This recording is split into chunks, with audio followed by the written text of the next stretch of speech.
Chapter 21. 1. Golden red elixir flames, thank you. Lu Junyao restrained his emotions, and nodded his head slightly. You have saved me, and I will remember this as a debt I owe you. Qin Yu could not help but laugh. Shouldn't I be the one who owes you a favor? After all, I took your polar fire core. That is a completely separate matter. The debt owed for having saved my life is not what a mere bunch of herb can offset.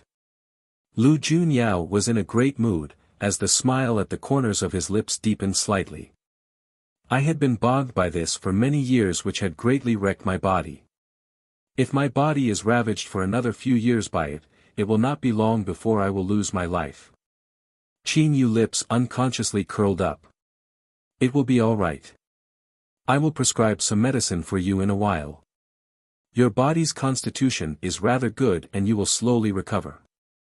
It was clear with just one glance that the man's identity was anything but ordinary, and his heart must be proud and arrogant, where the things he would not be able to accept would be to see that something was wrong with his own body.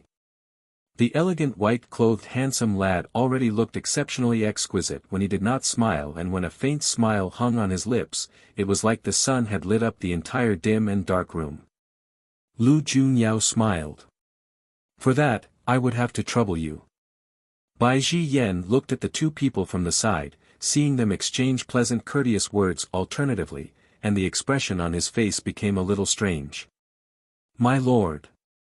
Has the poison not been purged completely? This manner of speech isn't like you at all, you know. His personality was one of, great as the heavens and earth are, I am the greatest, wildly arrogant, never knowing what courtesy was in the slightest, so there was no need to even mention him knowing how to beat around the bush in humble politeness. What could have possibly possessed him today? Could it be? His gaze then discreetly turned to peer at the lad's face of unmatched beauty and allure. Could the reason be because the lad is so good-looking? I wonder from where the young master received tutelage. Seeing that you are still so young, but your attainment in the field of medicine has already reached the realm of alchemists whose age have reached past half a century, I would think that your teacher must surely be a person of extraordinary significance. Lu Junyao went on in a roundabout manner, before he finally spoke what was really on his mind. This lad had some great moves, possessed great skills in medicine, and even held knowledge about witchcraft. With such a great talent, wouldn't he be recklessly wasting a gift from heaven if he did not rope the lad in over to his side? Qin Yu laughed helplessly and said, I belong to no sect or clan, my skills acquired through self-study. These two master and servant pair are rather quaint. Both of them asking the same things one after another. Have alchemists really become such a rare existence in this world? And that's why they were trying so hard to win over the power behind her after just seeing she was skilled in medicine. Very unfortunately, she really did not have any powerful sects or clans.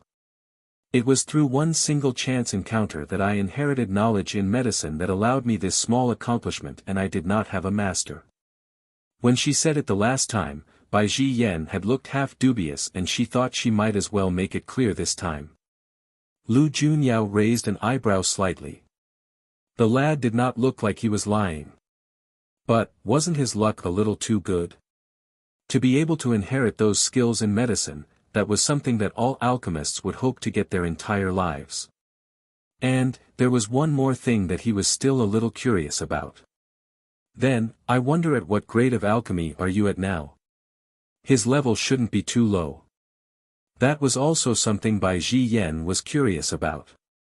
He had not been able to decipher the lad's cultivation nor his grade as an alchemist. If the grade did not far surpass his, it would then mean that the lad had employed some special method to conceal it. Once that question was asked, Qin Yu was first taken aback a moment, before she blinked her eyes and then went on to ask, grade. How are they gauged? The air grew heavy for a moment. Was this kid making a joke out of all this? Could it be that he was not from this world and that was why he did not even know what levels and grades were? Chapter 21. 2. Golden red elixir flames. Bai Zhiyan coughed twice to lend relief to the awkward atmosphere. Young Master Qing. Air. Doesn't seem to understand it all that well. It works like this. As every single person possess a different level of gift, so at the moment of birth, infants undergo a test to ascertain how gifted they are. Some people possess prodigious gift in the area of alchemy while some others would be more gifted in martial cultivation. Regardless whether it is in alchemy or martial prowess, they are differentiated into high and low grades. Like for alchemists for example, their grades are gold, silver, bronze and above that would be platinum, white silver and green bronze. The bronze grade is the lowest level and they need to rely on beast fire or its equivalent as a source of fire when they practice alchemy. When one attains the silver level, they would then be able to slowly garner their own elixir fire. After that explanation, Qin Yu was finally able to understand. So that was how the grading of alchemists worked in this world. Then, what grade are you at already? Qin Yu asked as she looked at the man in front of her.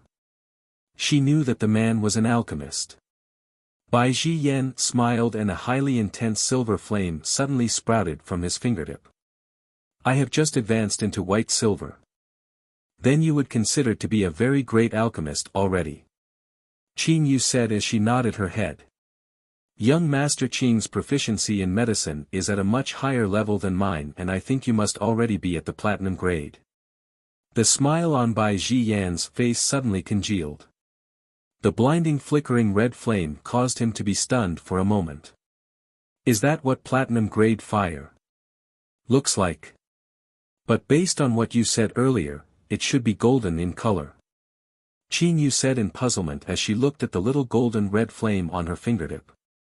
That fire had been with her all the way since her previous life and it had gained spirit consciousness. Having released it out like this, it was like a child who had been locked up for a long time, highly active and lively, moving around on her hand, and even bouncing a time or two intermittently. Bai Ji Yan was shocked beyond words, and he was unable to speak at all at that moment.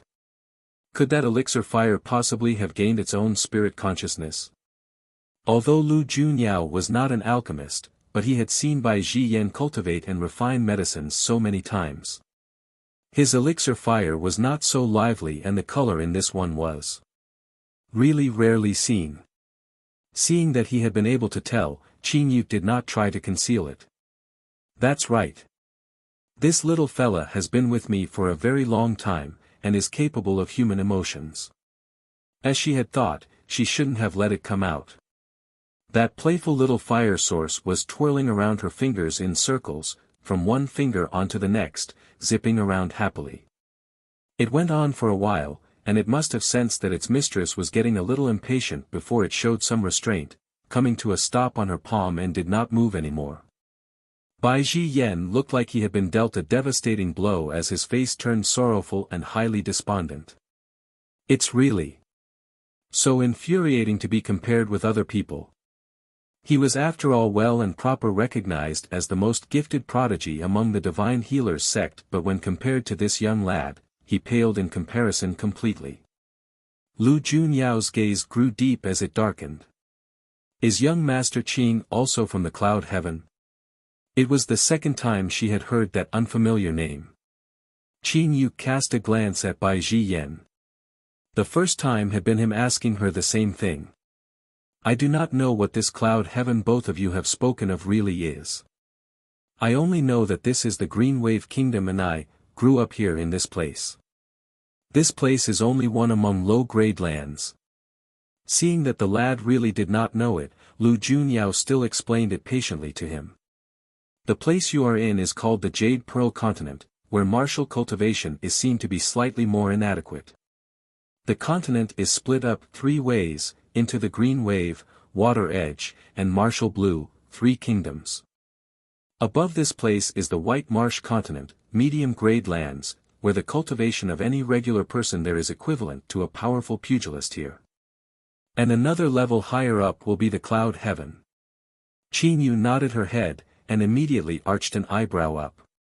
Seems like you people are people from Cloud Heaven. Chapter 21. 3. Golden Red Elixir Flames, that's right. To have crossed over 2 continents at once, it must have drained your cultivation quite a bit. Are you people running away from enemy persecution? Qin Yu asked as she rubbed her chin thoughtfully. It can be considered to be that. Lu Junyao smiled. With my body becoming weaker by the day, encountering an enemy would only mean being slaughtered. In that case, wouldn't hiding far far away from them be the smarter thing to do? Being adaptable is definitely a virtue. Bai Ji Yen was speechless. Only mean being slaughtered.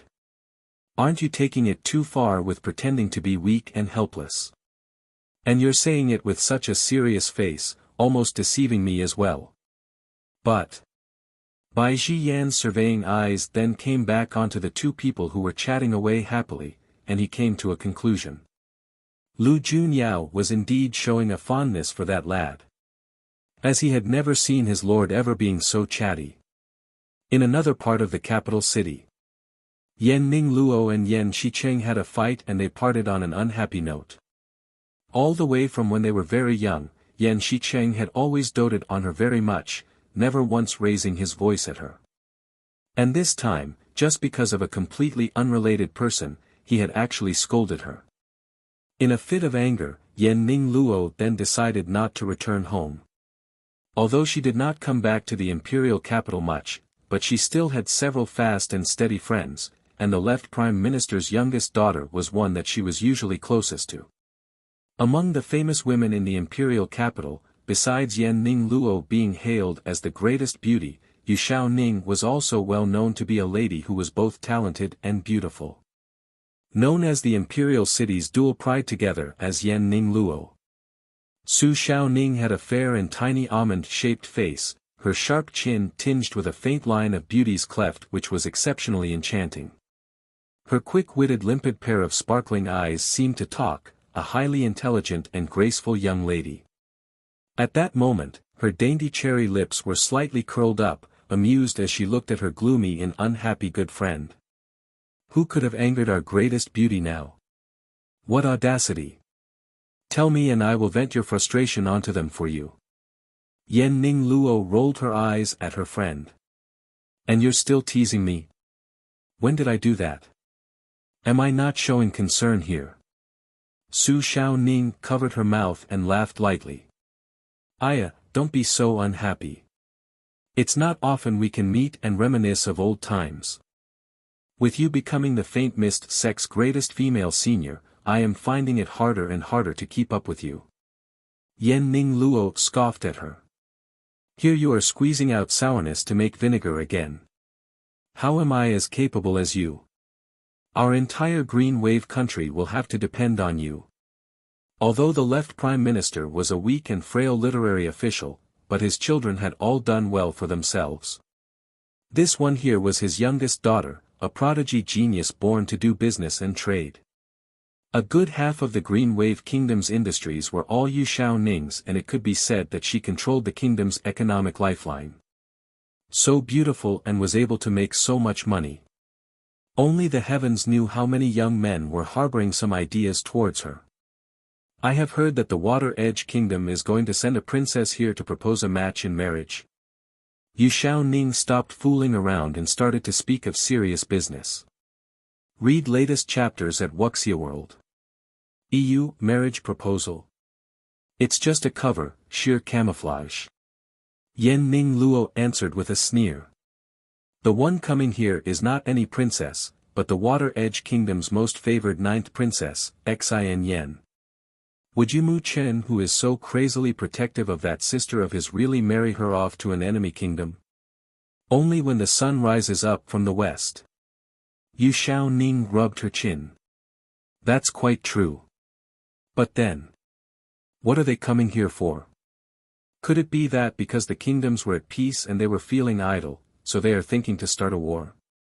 You are so busy making money all the time, and I think you are not aware that that demonic Duke of Vast Seas has awoken, and he will be the one escorting you Xin Yen here.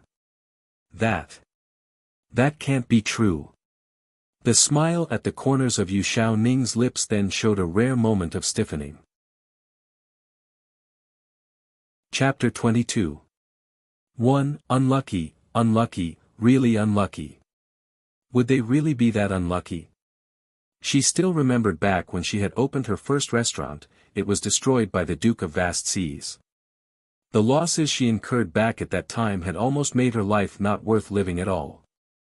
Because the restaurant had been rather large in scale, all the fixtures and fittings inside were all carefully and painfully created and put together by her.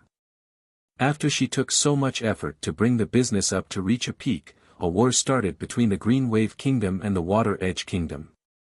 That god of slaughter had been vicious, quickly causing her to lose her restaurant completely, and what did he then say? A wasteful extravagance? Did she take his family's money to waste? That scoundrel. Thinking about it now still pained her quite a bit.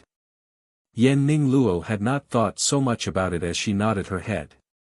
I heard that they will come in another month's time, which would coincide with the Green Wave Kingdom's triennial All Saints Festival. Yu Xiao Ning nodded in agreement. Looks like she would have to fully prepare her protection mechanisms in advance this time, in case that god of slaughter comes to tear up her territories when he's in a bad mood. Isn't that the Crown Prince? Why is he out? Through the half-covered window, a tall and slender figure in dark green slowly walked past, his face gentle and elegant, exceptionally outstanding looking. Hearing that, Yen Ning Luo lifted her eyes to look, and then retracted her gaze, seemingly indifferent. Yu Xiao Ning did not hear any response and she turned her head back. Little Ning, aren't you going to go down and see the Crown Prince at all? There's no need for me to go see him. I see him often enough in the sect. TSK, don't try to deceive me. Don't I know you well enough? You must be trying to avoid him. Yu Xiao Ning said, immediately exposing her. Yen Ning Luo glared at her. What do you mean I'm avoiding him? Do you think he wants to see me so much? These birthdate characters of these two must surely clash each other's. It was not known why they always seemed to dislike the sight of each other from a very young age. How are they going to get along when they get married in future? Yu Xiao Ning held her hand over her forehead. She was really very worried for her. Duke of Eternal Peace Manor, Qin Yu returned back from outside, and she had just opened the door when she saw Qin Bei standing in the corner, his expression looking rather panicked. What's wrong? She asked as her eyebrow lifted. Sis. Seeing that she had come back, the youth then blew out a breath in relief. Father came here earlier, and he just stood outside the door for a very long time. It almost frightened me to death. Is that so? Qin Yu curled up her lips in a smile. Why are you so afraid of? You're afraid that he would see that you can actually stand on your feet? Qin Bei nodded, his voice soft. I was afraid that if father saw it, it might spoil your plans. So foolish. Qin Yu stretched her hand out, and rapped a knuckle on his head. So what if he sees it? What can happen? At most you can just tell him that you encountered an expert who treated your crippled legs for you.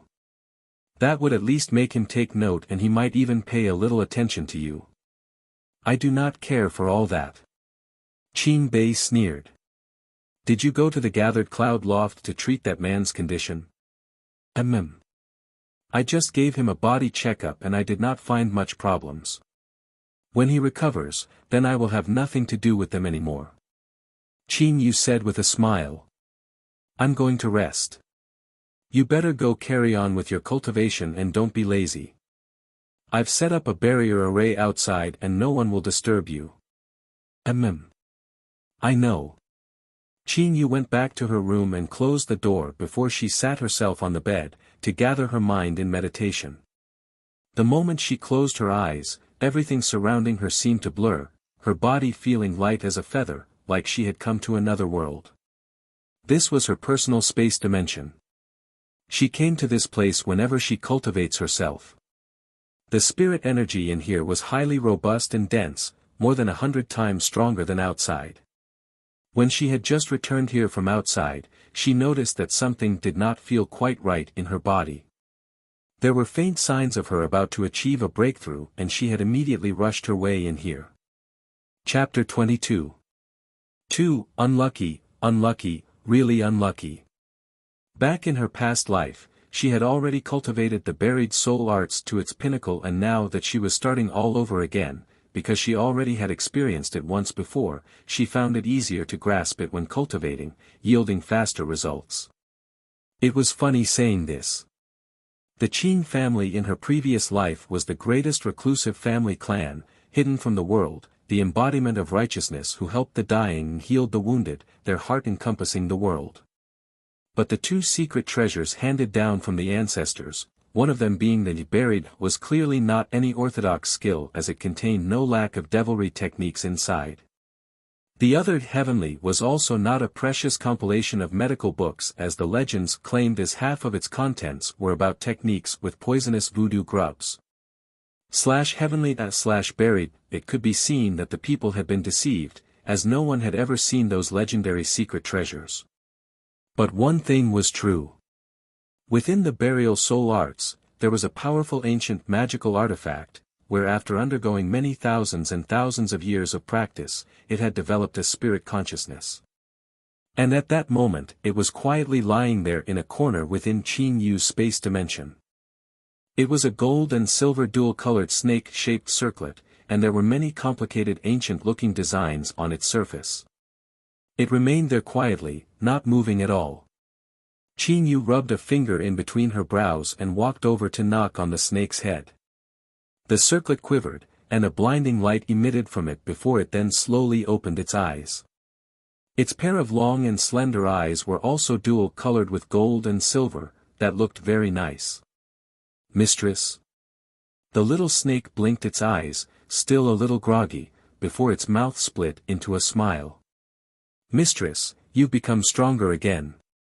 Qin Yu snorted a breath through her nose and asked, how long has it been for you already? And you're still not able to regain human shape. I am starting to have thoughts of abandoning you now. Wah. No. Don't, mistress. I am really trying my very hardest to restore my spirit body. The little snake wailed pitifully, its gold and silver eyes almost glistening with tears, a sight that tugged at one's heart. How are you feeling now? Qin Yu suddenly asked out of the blue, and the little snake was not able to react for a moment. What? You are my weapon spirit. Do you not feel anything at all after I undergo a breakthrough? It then dawned upon the little snake as it swiveled its head a little, and its body swelled from just about the thickness of an adult's thumb up a few times. Huh. I grew bigger. The little snake's face filled up with surprise, twisting its body and shaking its tail. It then slithered up onto Qin Yu's hand, to rub its head against the back of Qin Yu's hand. Mistress, look. I've grown bigger. Ha ha ha. Imbecile. Qin Yu said with a roll of her eyes. Having turned back into your original form must have brought your intelligence down to that of a retard as well. Humph. I am obviously very clever. In what way am I a retard? The little snake harumphed, as it turned its head away in indignation. Qin Yu stroked its cold body. I don't know what could possibly be holding you down. I think I'll refine a batch of elixirs that restores spirits for you in a while, or you would still be just a snake even when my hair has turned all white. Really? Thank you, mistress. The little snake had regressed a lot as she had thought. Upon hearing that there would be elixirs to eat, it immediately became so happy, and it was rubbing itself against her hand like a little child. Qin Yu's eyes suddenly looked a little sad. That golden-haired youth who saw himself as unparalleled in the world had been so spirited and full of mettle. If not for her, he would surely still be living leisurely, enjoying a life free of worries. But now, it could not even maintain its most basic human form. Mistress, are you unhappy again? Although the little snake's mental intelligence was not entirely complete, but its emotional senses had become very sensitive. It had its tiny head lifted up as it stared at her earnestly with its long slender eyes. No, I'm not. Qin Yu could not help but smile as she shook her head. You get yourself some good rest. I'll come see you again after some time, to give you the elixirs. I will, mistress. The little snake licked her finger, and then obediently leapt off her hand, to coil itself up into a circlet again, shrunk back in a corner quietly. Chapter 22. 3. Unlucky, really unlucky. Qin Yu had just broken through and her aura was still a little unstable. She stayed inside there for a little while more, before she retreated from there. She had only been in the spatial dimension for a while, but it had already become dark outside and Qin Bei was already not in the room anymore. The youth had always had a mind of his own from a very young age, and towards Qin Bei's affairs, Qin Yu seldom interfered. The moon hung high up in the night sky, spilling down a cover of silvery white, unimaginably beautiful. The ends of Qin Yu's mouth were slightly lifted, her mood unconsciously great. She was about to go out for a stroll when a figure flitted speedily right across the night sky, that then suddenly plummeted downwards in a straight fall. And of all the many places there to fall into, the figure fell into the herbs beds that she had carefully tended, squashing a large portion of the plants flat.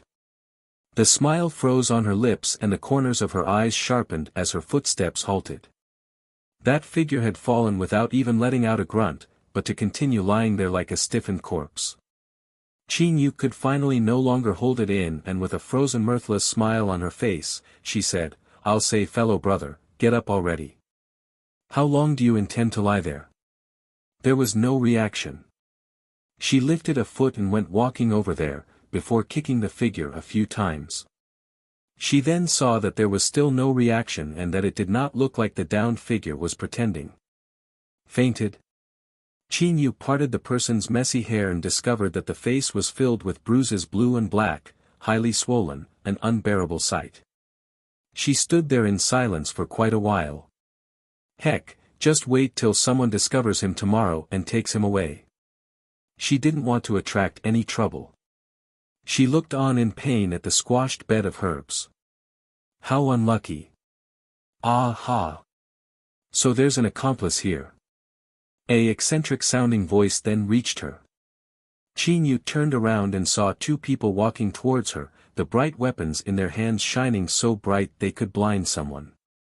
Heh, isn't she such a little beauty? Let the great lord hear. When that person came closer, he then realized that it was not mere little beauty, but a little petite goddess. She was just too beautiful. The corner of Qin Yu's mouth stiffened. Great mothers, what kind of a bloody bad luck is she in tonight? Is this person here the one you are pursuing? I'll have to trouble you to quickly bring him away and not dirty my place. Qin Yu opened her mouth to say smilingly. The two men were not exactly all that bad looking, but it was just that the expression on their faces were too vulgar, that added a certain amount of evil treachery onto them. The beauty is right. That brat has tainted the beauty's eyes, and is truly deserving of death. One of the men chuckled evilly. Wait till I have dealt with that brat and I'll then come comfort the beauty. Help me. A weakened male voice came out from the man whose face had been beaten beyond recognition. He struggled hard to open his eyes, and a pair of eyes dark as night showed that he was valiantly enduring it.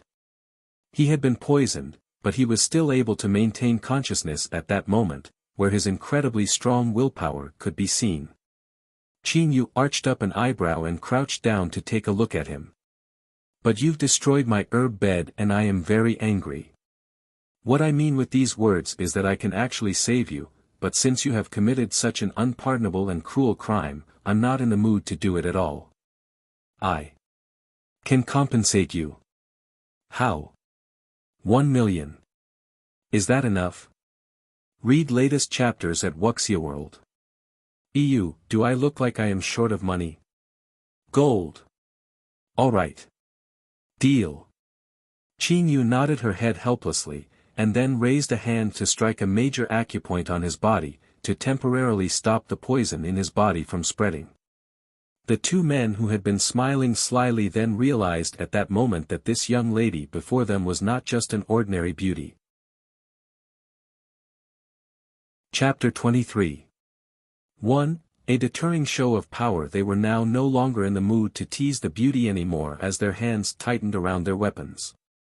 Little beauty, do not blame Big Brother for being callous, but you can only blame it on your unfortunate fate.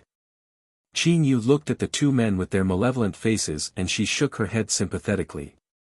Hayes, of all times to come here. You really know how to pick the time. All that she grew in her herb beds were not just herbs, but also several stalks of beautiful but savage lunar enamored flowers.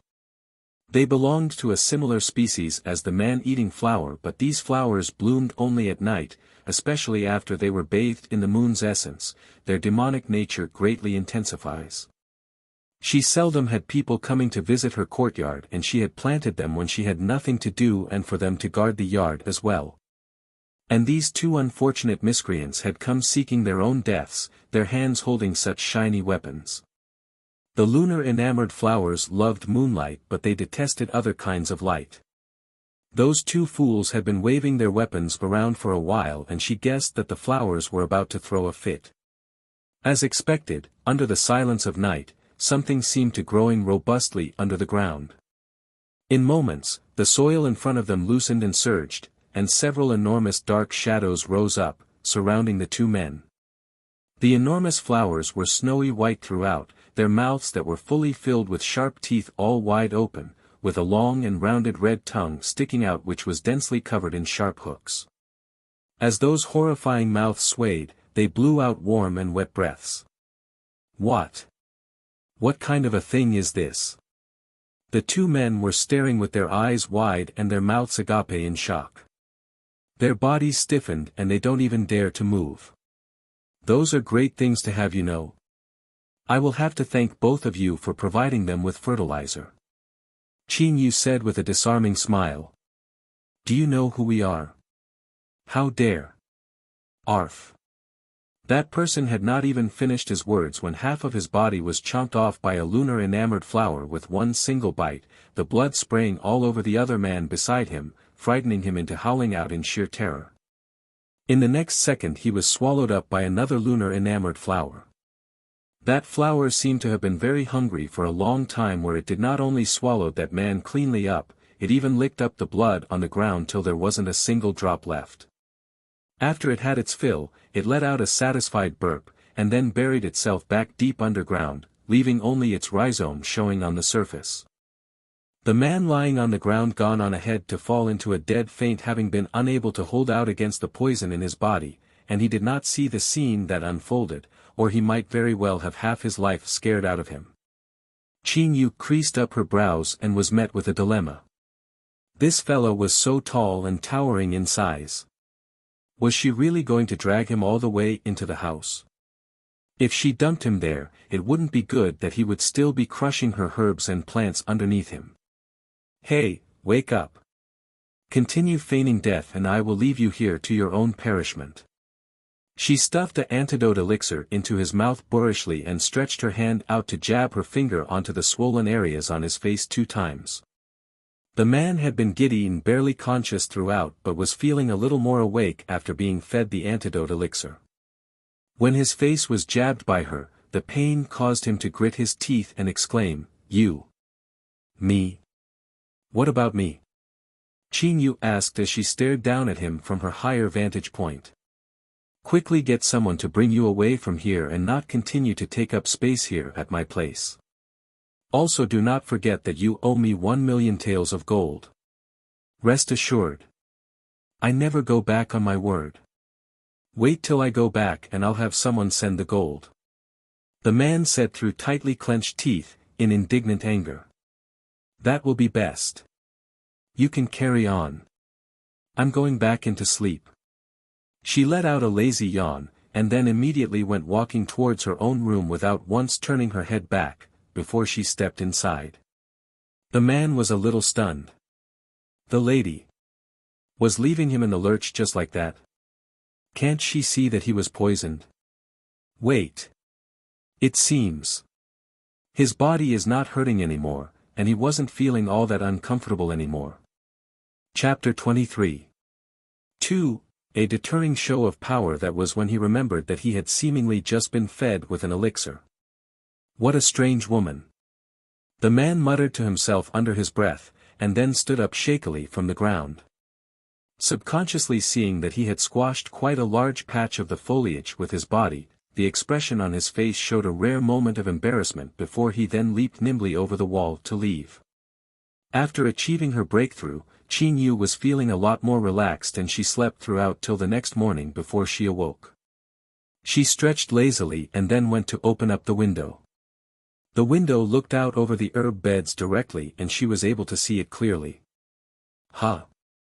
Qin Yu blinked her eyes in surprise, to see that the large patch of her herbs that had been ruined was now looking perfectly intact, restored to the way it was, showing no sign of having been flattened at all. What is going on here? Are her eyes seeing things bright and early in the morning? Ow! What is this thing? A muffled cry sounded outside. The youth who was covered in morning dew had just come back, and before he had even stepped in through the door, he had stubbed his toe into something hard, his eyes staring wide with shock. What is this? Why is it placed here right in front of the door? What's wrong, little Bei? Qin Yu asked from inside, coming over, and was about to open the room's door as she spoke. Qin Bei quickly called out to stop her. Sis, don't open the door just yet. Thereafter, he then approached carefully, staring measuringly at the thing that was wrapped up in black cloth. He gave it a probing nudge with his foot, and then shifted its position a little away from the door. Qin Yu heard the noises and then opened the door. What's wrong? Qin Bei pointed at the black-wrapped package. I saw this thing at the door the moment I came back, and I do not know what it is, but I do not think it is anything dangerous inside. Qin Yu arched up an eyebrow and looked at it, before she reached out and wanted to pick it up. Huh! I can move it. She exerted a bit more of her strength and was just able to lift it up. She opened it to take a look, and a brilliant blinding gold shone out, from the neatly stacked gold bricks each about the size of a palm. There was also a stack of bank notes where each note was no less than 10,000 taels. Qin Bei's eyes narrowed up as he stared. There's so much money. There was also a letter within the bundle. Qin Yu picked it up and tore off the seal, and saw several lines of flowing script. Here is 1,000,000 in gold. As I am currently only able to bring out 700,000 taels in physical gold, I have drawn out the balance 300,000 in the form of bank notes, without a penny less. The debt of having saved my life, is engraved in my mind. For having carelessly damaged your garden, I am deeply sorry. I have ordered for the best workmen to restore the herb bed as much as possible, and I hope that can appease your anger. Qin Yu curled up her lips. This fella is rather conscientious. To think that he had even repaired her herb bed. A single elixir in exchange for 1,000,000 in gold. It was a windfall no matter how one calculated. Truly a case of fools have abundant wealth. Sis, what is going on here? Qin Bei had never seen so much money in all his life, and he did not know how to react at that moment. He had not come back for only one night, and what had actually happened? Qin Yu smiled slyly and rubbed her chin. It's nothing. Last night. An unexpected windfall fell right into our courtyard, that's all. Really? Qin Bei's face was filled with suspicion and doubt. Of course it's real. Why would I lie to you? With a click of her tongue, she wrapped the bundle back up, and the entire package then disappeared without a trace. The fact that she possessed her own dimensional space was something Qin Bei knew, and hence he was not surprised. You're back so early. Qin Yu's lips were curled up as she ruffled the dew-drenched hair of the youth, smiling as she spoke. Qin Bei meekly remained in his position, allowing her to abuse the top of his head like she would a pet, the expression on his face soft and warm. Chapter 23. 3. A deterring show of power. Sis, when I just came back earlier, I heard about a certain matter. Qin Bei seemed to suddenly remember something funny, and the ends of his mouth lifted as he said, it seems like the Duchess is going to come out of seclusion. The Duchess? Qin Yu blinked. Hasn't she lived in seclusion for so many years and does not ask about worldly affairs? For her to suddenly decide to jump back out, could it be a signal that more was at play?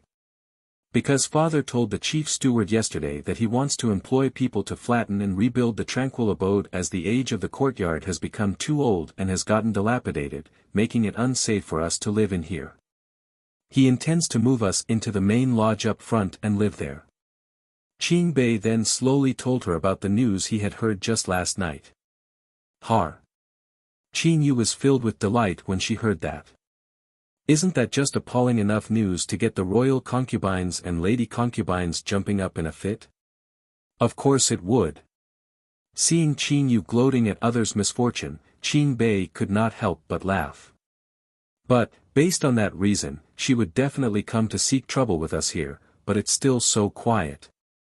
That's why I say the Duchess is coming out from seclusion. With the main chief having not spoken a word about it yet, how could the others possibly dare to play any tricks? Knock knock knock. While the two of them were chatting merrily, a series of knocks sounded from the outside of the door. Qin Yu arched up an eyebrow and silently signaled for Qin Bei to go inside the room, before she went to open the door. She saw a pretty little lass dressed in maroon-colored clothes standing outside, the smiling eyes on her highly lovable. She first bowed respectfully and then said smilingly, "Sixth young miss, I am the Duchess' personal maid-in-waiting and my name is Yan Fei. The Duchess has ordered me to come extend an invitation to the sixth young miss and the second young master. Today is the Duchess' fulfillment of her vegetarian fast and she has specially arranged for a banquet to be held, and all the young masters and young misses in the manor are invited to come for a meal." Qin Yu smiled. "Thank you miss, we know it now." Yan Fei was stood there frozen for a moment, seemingly not expecting to hear such a short and curt reply after she had said so much, and the usually glib-tongued little maid suddenly found herself at a loss for words. "Is there anything else?" Qin Yu asked as she looked at her frozen in her spot, finding it a little amusing. Yan Fei snapped back to her senses. "There's nothing else." Yan Fei will then take her leave. Finishing what she came to say, she turned and left with hurried steps. "What was that for?" Qin Bei stuck his head out from inside and asked, looking at the figure who had gone a good distance away. Qin Yu pulled him inside the house. "The Duchess is holding a highly duplicitous banquet, and has specially invited everyone to attend. I am guessing that she is seeking to make it a threatening show of the power she holds, to make us stay in line and not dare dream of doing anything impractical. Looks like the manner that father is treating us has gotten under her skin this time." Qin Bei's eyes dimmed. "Vegetarian fast? Humph. It's just an excuse. That vicious woman will really follow the way of Buddha. Having committed so many evil deeds, it would be too good for her if she is not condemned into hell. If we do not go, then she might very well pin onto our heads the crime of showing contempt to the Duchess, and we will not be able to live in peace." Qin Bei shook his head as he said with a bitter laugh. "Read latest chapters at Wuxia World. What you are saying sounds reasonable enough." Qin Yu commented as she tapped the tip of her finger upon the table. "In that case, I shall then take the first step to make a deterring show of power first." She had always liked to make the first move, and was not used to allowing herself to suffer in a disadvantaged position. Hence, when high noon came, the inside of the main house was already filled with people seated inside. The two royal concubines were seated directly one seat down from the main seat on the left and right, followed by the 4 lady concubines according to rank, and 3 other concubines, with the other 5 young misses of the Duke's manor at the end. Chapter 24. 1. Life's just a great big show everywhere. It was a straight flush of women. But, the expressions on their faces were exceptionally interesting to see. There was doubt, surprise, and a series of complex emotions, but with the exception of joy. Everyone in the manor knew that the Duchess was no simple character. Although the outside world praised her to be a perfect and virtuous wife, gentle and generous, but only those who have really spent some time together with her knew that the woman was not as harmless as she seemed to be on the surface. Here they were seated for almost a good 2 hours already and she still had not arrived. She had clearly been the one who sent people to come inform them of the time, and out of respect for her, they had all come a quarter of an hour earlier. But 2 hours have passed now and there hadn't been a sign of her at all. But no one dared to harbor any complaint. The other party was not only the Eternal Peace Duke's Manor's lady proper, she was also the only daughter of the highly ranked High General Mo, who served 2 generations of the reigning regime. With her illustrious identity placed prominently before her, it was enough to make everyone swallow back down any indignance most readily. After about another stick of incense as time has passed, the people then saw 2 figures come walking slowly in from outside. One of them was dressed in maroon, with pretty looks, the Duchess' most trusted personal aide, Yan Fei. She was holding the other person, who was formally dressed in beautiful and noble sapphire blue, her figure still slender and her skin fair and smooth, looking rather young and pretty, though she was a woman close to 40. She had maintained herself to look like a young lady who had just gotten married, still fully able to capture people's hearts. Looks like in the past years that she shut herself in seclusion, she had not only been keeping to a vegetarian fast. All the ladies' hearts were filled with all kinds of jealous envy and hatred, but none of them dared to display a lack of etiquette, with everyone standing up to greet, our respects to the Duchess. Mo Han Yen stepped in slowly to walk over to the main seat. After she sat down, she then opened her mouth to say without emotion, "Have a seat." "Thank you, Duchess." "The Duchess, I am not feeling too well, and as I've been keeping to a vegetarian fast and needed to cleanse myself, I was delayed for a while. I must have kept everyone waiting for a long time." Mo Han Yen with courteous etiquette, but there wasn't the slightest sliver of apology behind her words. "Ha! The Duchess is too courteous. It does not matter at all for us to wait for a while. Health is more important." Who didn't know how to spout these words of polite courtesy?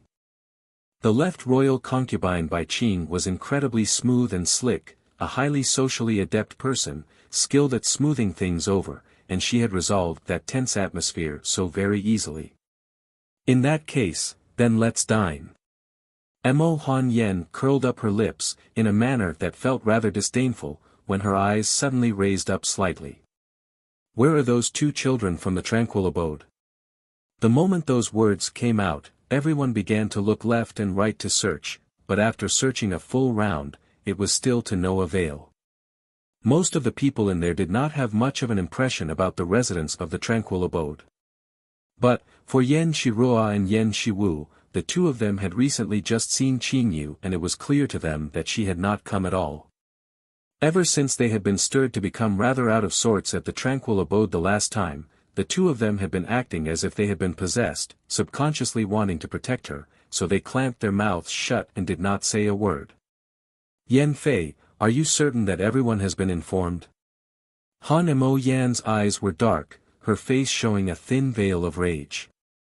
Yan Fei at her side immediately replied, "Duchess, the tranquil abode was the first one I informed and I do not know why they have not come." Mo Han Yen suddenly slammed her silver chopsticks onto the table and said in a cold voice, "They are really putting on quite an arrogant air." That loud sound immediately made everyone jump in shock, their hearts feeling jittery. Mo Han Yan's face looked like it was filled with ominous dark clouds, highly terrifying. She had intentionally come here late by 2 whole hours to make all these women properly remember who the real lady of the house was. Never had she thought that someone would dare to challenge her. Chapter 24. 2. Life's just a great big show everywhere. Duchess, please appease your anger. Why not I go there once more? Yan Fei asked in a soft voice. No need. Mo Han Yen snorted coldly. The Duchess, I will go there myself. With that, it was feared that those 2 people from the tranquil abode were about to meet with disaster. Just as everyone's mind were filled with their own thoughts, the rumble of wheels rolling on the ground slowly reached their ears, and a slender-figured white-clothed young lady slowly approached as she pushed the youth in on his wheelchair. The young girl was bewitchingly beautiful, and gazing upon her made their heart's spirits soar. Although the youth in the wheelchair looked slightly frail and weak, his complexion pale, but his looks were still highly outstanding, a certain kind of handsomeness with more fragile types of talent. The young girl pushed the wheelchair, walking in unhurriedly. Qin Yu surveyed her eyes one round over the room, smiling and nodding to the ladies before she looked at the beautiful lady on the main seat whose face was showing an unfriendly expression. Really sorry, Duchess. Because my younger brother is crippled in both his legs, he is unable to walk. And as my body is weak, we came here late. Qin Yu said softly, her face remorseful. She was already originally good-looking, and with her brows now creased up in apologetic remorse, she looked just absolutely pitiful and helpless. But Han Mo Yen was not moved in the slightest, her gaze staring at the face that was a little too good-looking. I have waited a full 2 hours for you. Just how weak are you that you have to walk 2 whole hours to reach here?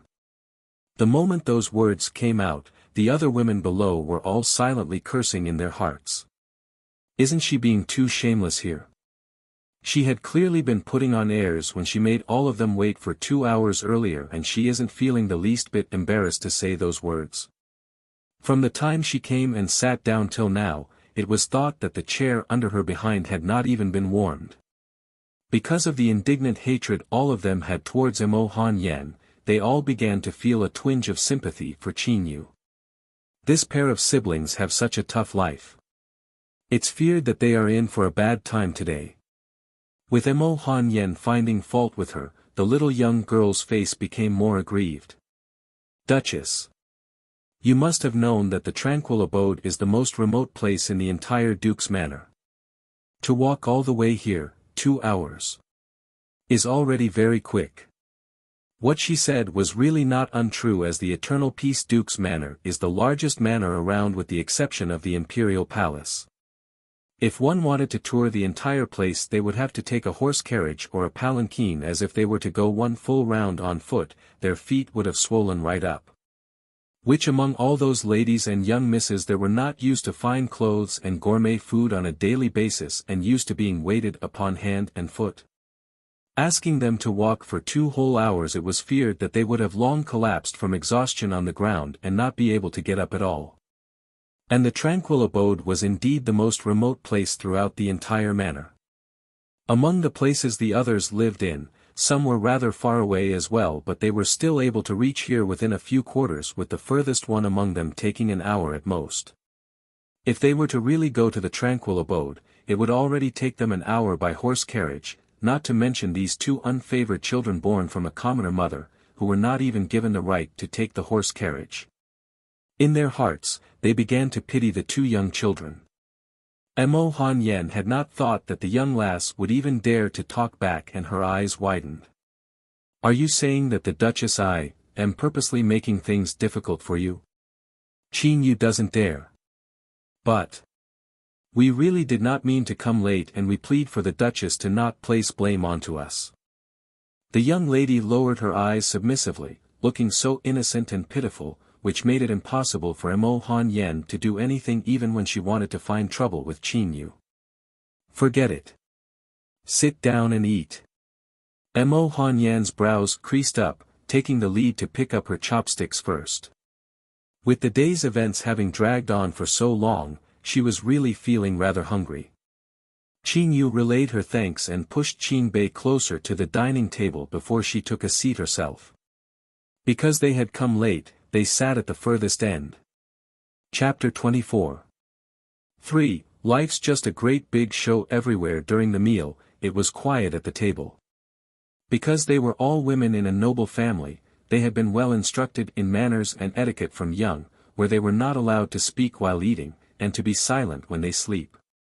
They were not even supposed to make any noise while chewing their food. But today, it seemed that they would not be able to maintain the silence they had become accustomed to. At that moment, everyone paused with their chopsticks in their hands, to stare speechlessly at the other end of the dining table. Little Bei, eat this. This one tastes rather great. Have more meat. Look at how skinny you are. The youths who are your age in other places are more buff than you. Eat a little bit more. Fill up your stomach and you will not have to eat later at night. I have never eaten such good dishes before. Living without knowing when your next meal is going to come has been really tough. The Duchess is really so nice, that she would specially ask us to come for a meal. Qin Yu was just heaping it all into her mouth, and also piling the food she picked up onto Qin Bei's bowl, making a small mountain form up on it. It was all an assortment of meats in his bowl, a greasy and oily mountain. The youth did not say a word, but just lowered his head as he took small bites of the food, seemingly rather shy. But who would have known that the reason he had his head lowered was because he was fighting to hold his laughter in, not wanting a single sound to escape out of his mouth.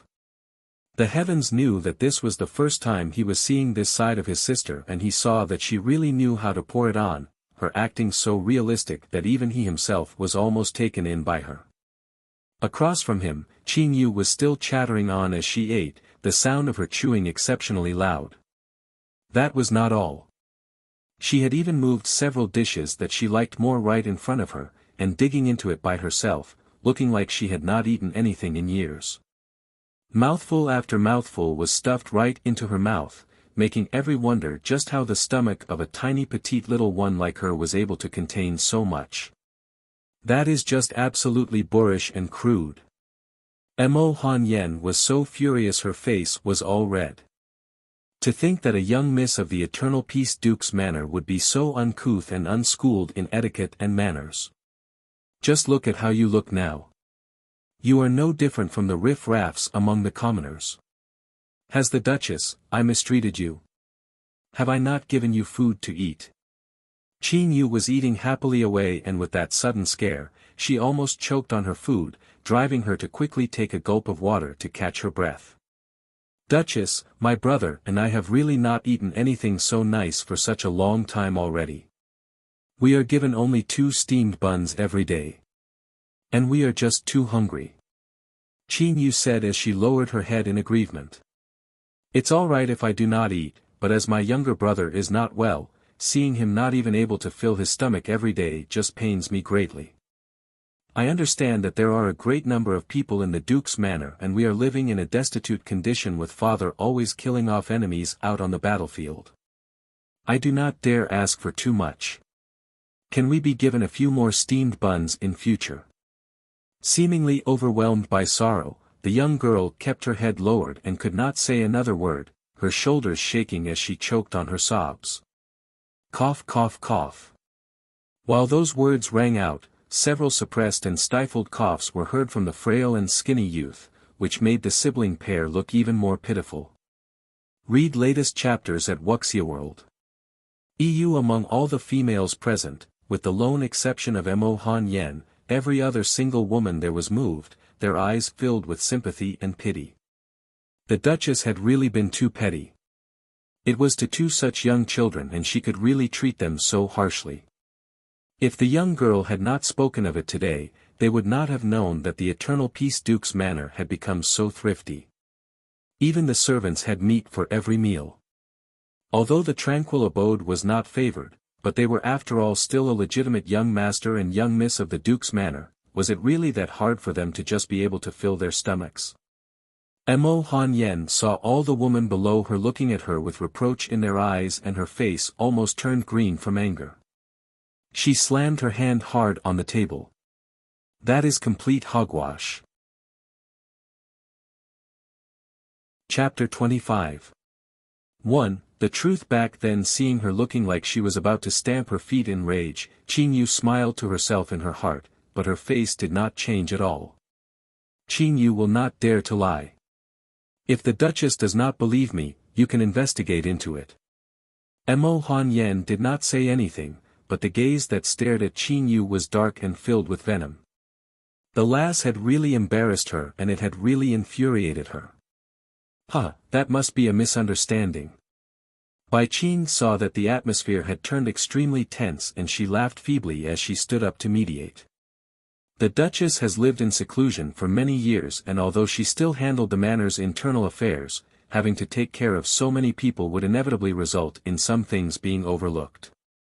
It must be due to some foolish mistake committed by some bumbling servants in the manor.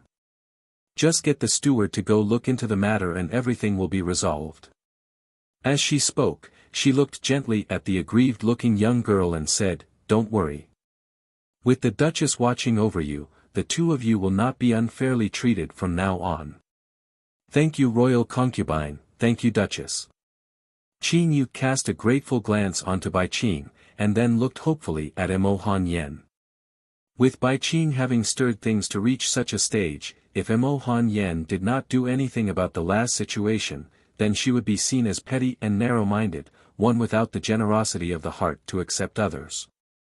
Mo Han Yen took a deep breath, and fought hard to suppress the rage that filled her chest, pausing at every word like they had been squeezed out through the gaps between her gritted teeth. "As the Duchess, I will naturally ensure it. Yen Fei. Your servant is here. What orders does the Duchess have? Convey my word.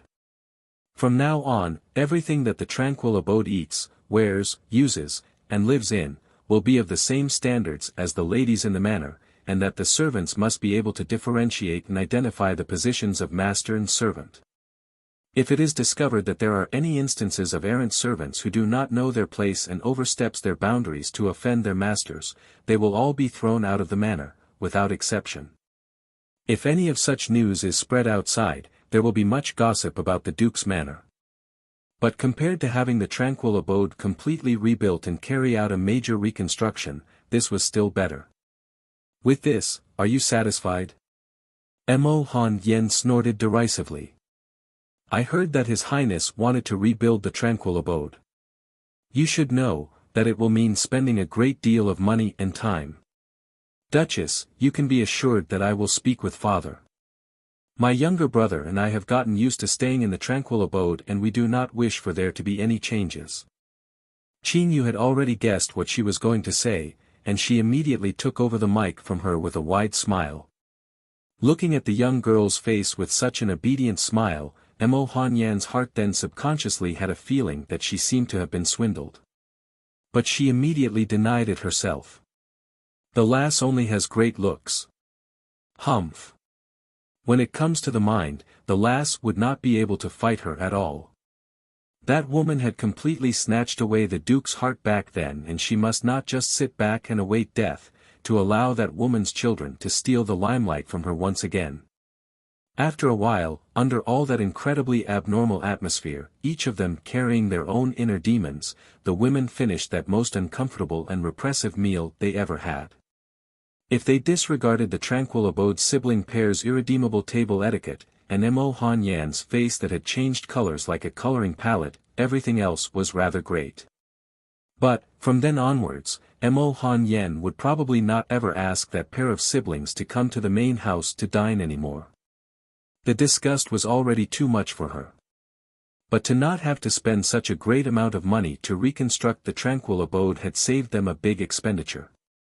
Not just for Mo Han Yen, the other were also over the moon with happiness, as the money saved would be enough for them to buy a whole season's worth of clothes. Coming to the main house for the banquet, Qin Yu had indeed took her time to leisurely stroll for 2 whole hours before they reached, but for the way back, Qin Yu employed a trick. With a single shift in dimensional space, they returned to the tranquil abode in a blink.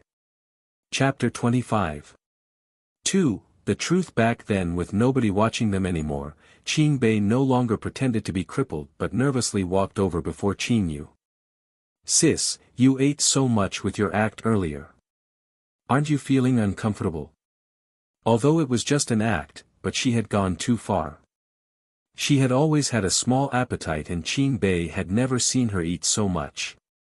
Moreover, they had all been greasy meat dishes where even he had only taken a pretentious little bite of those meats himself.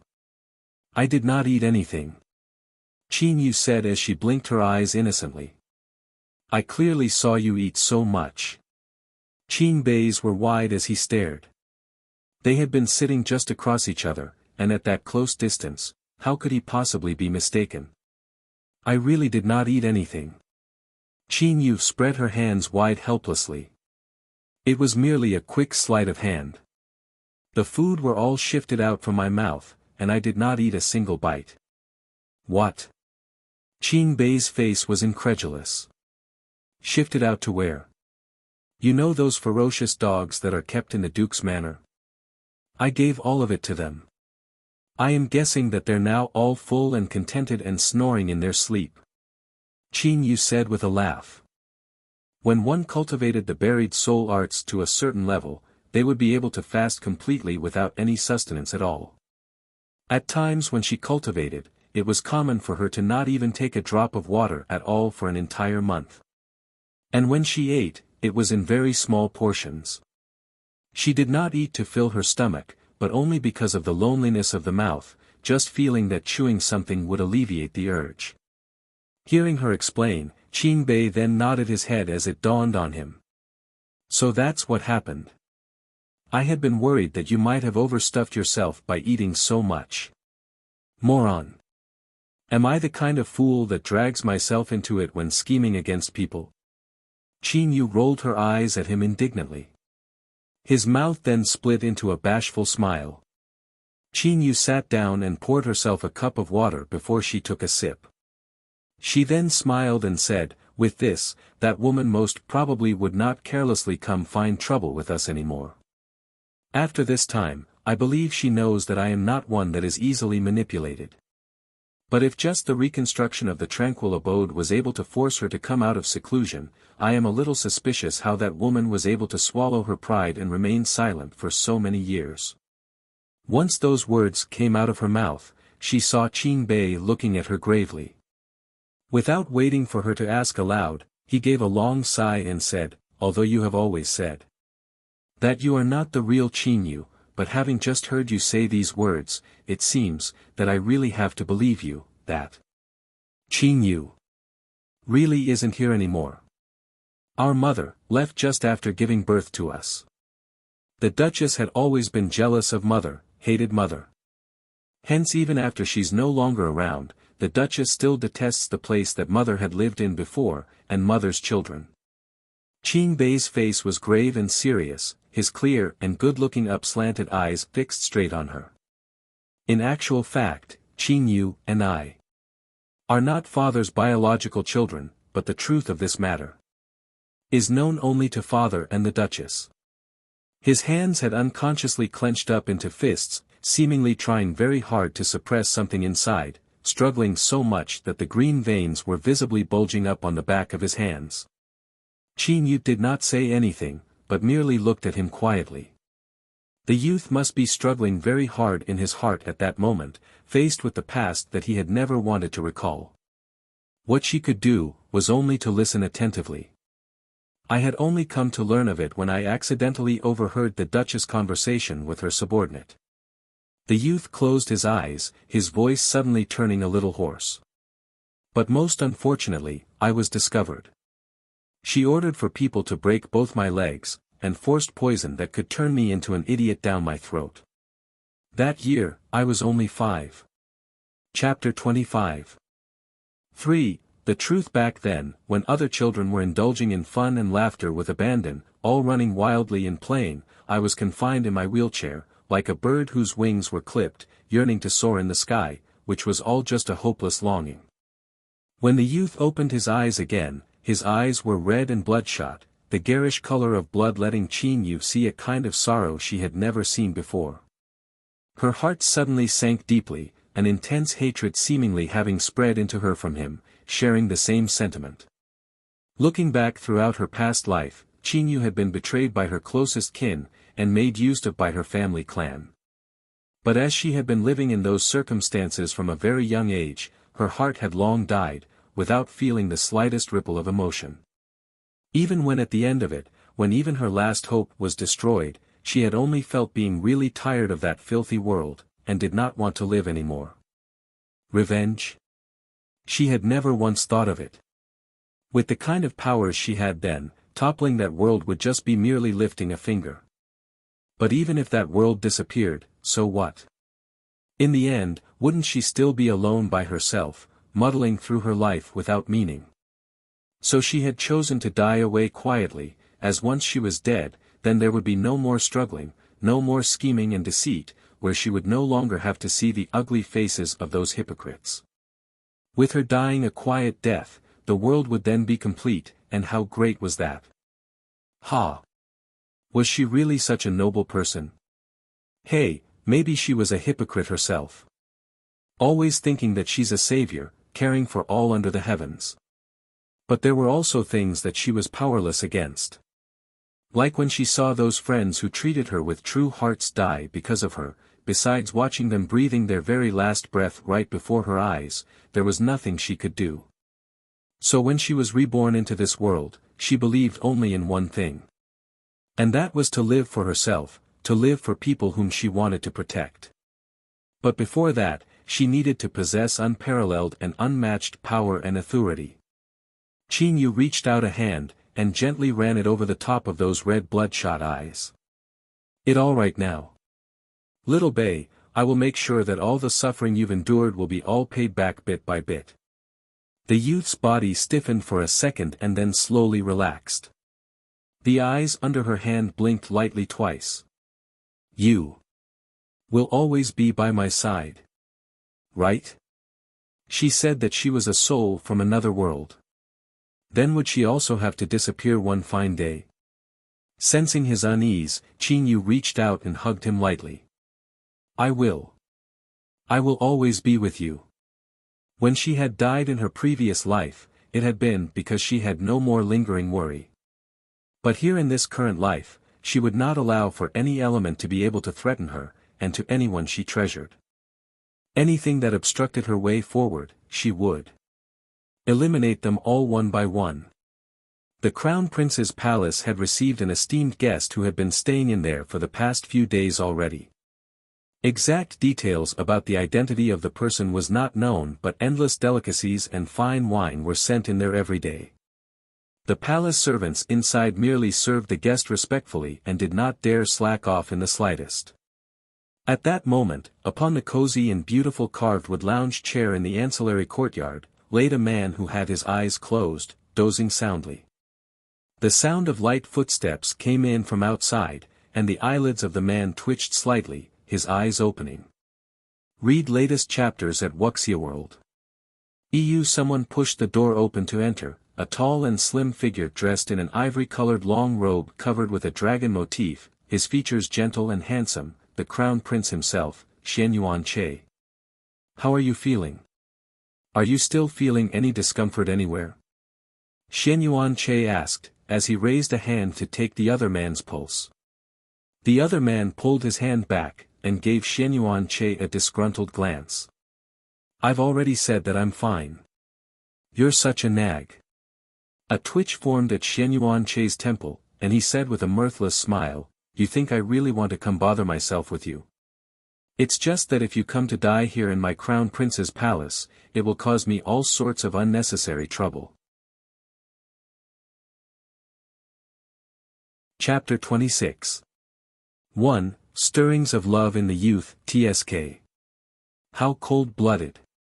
"We are still brothers after all, you know," the man said as he clicked his tongue at the corner of his mouth.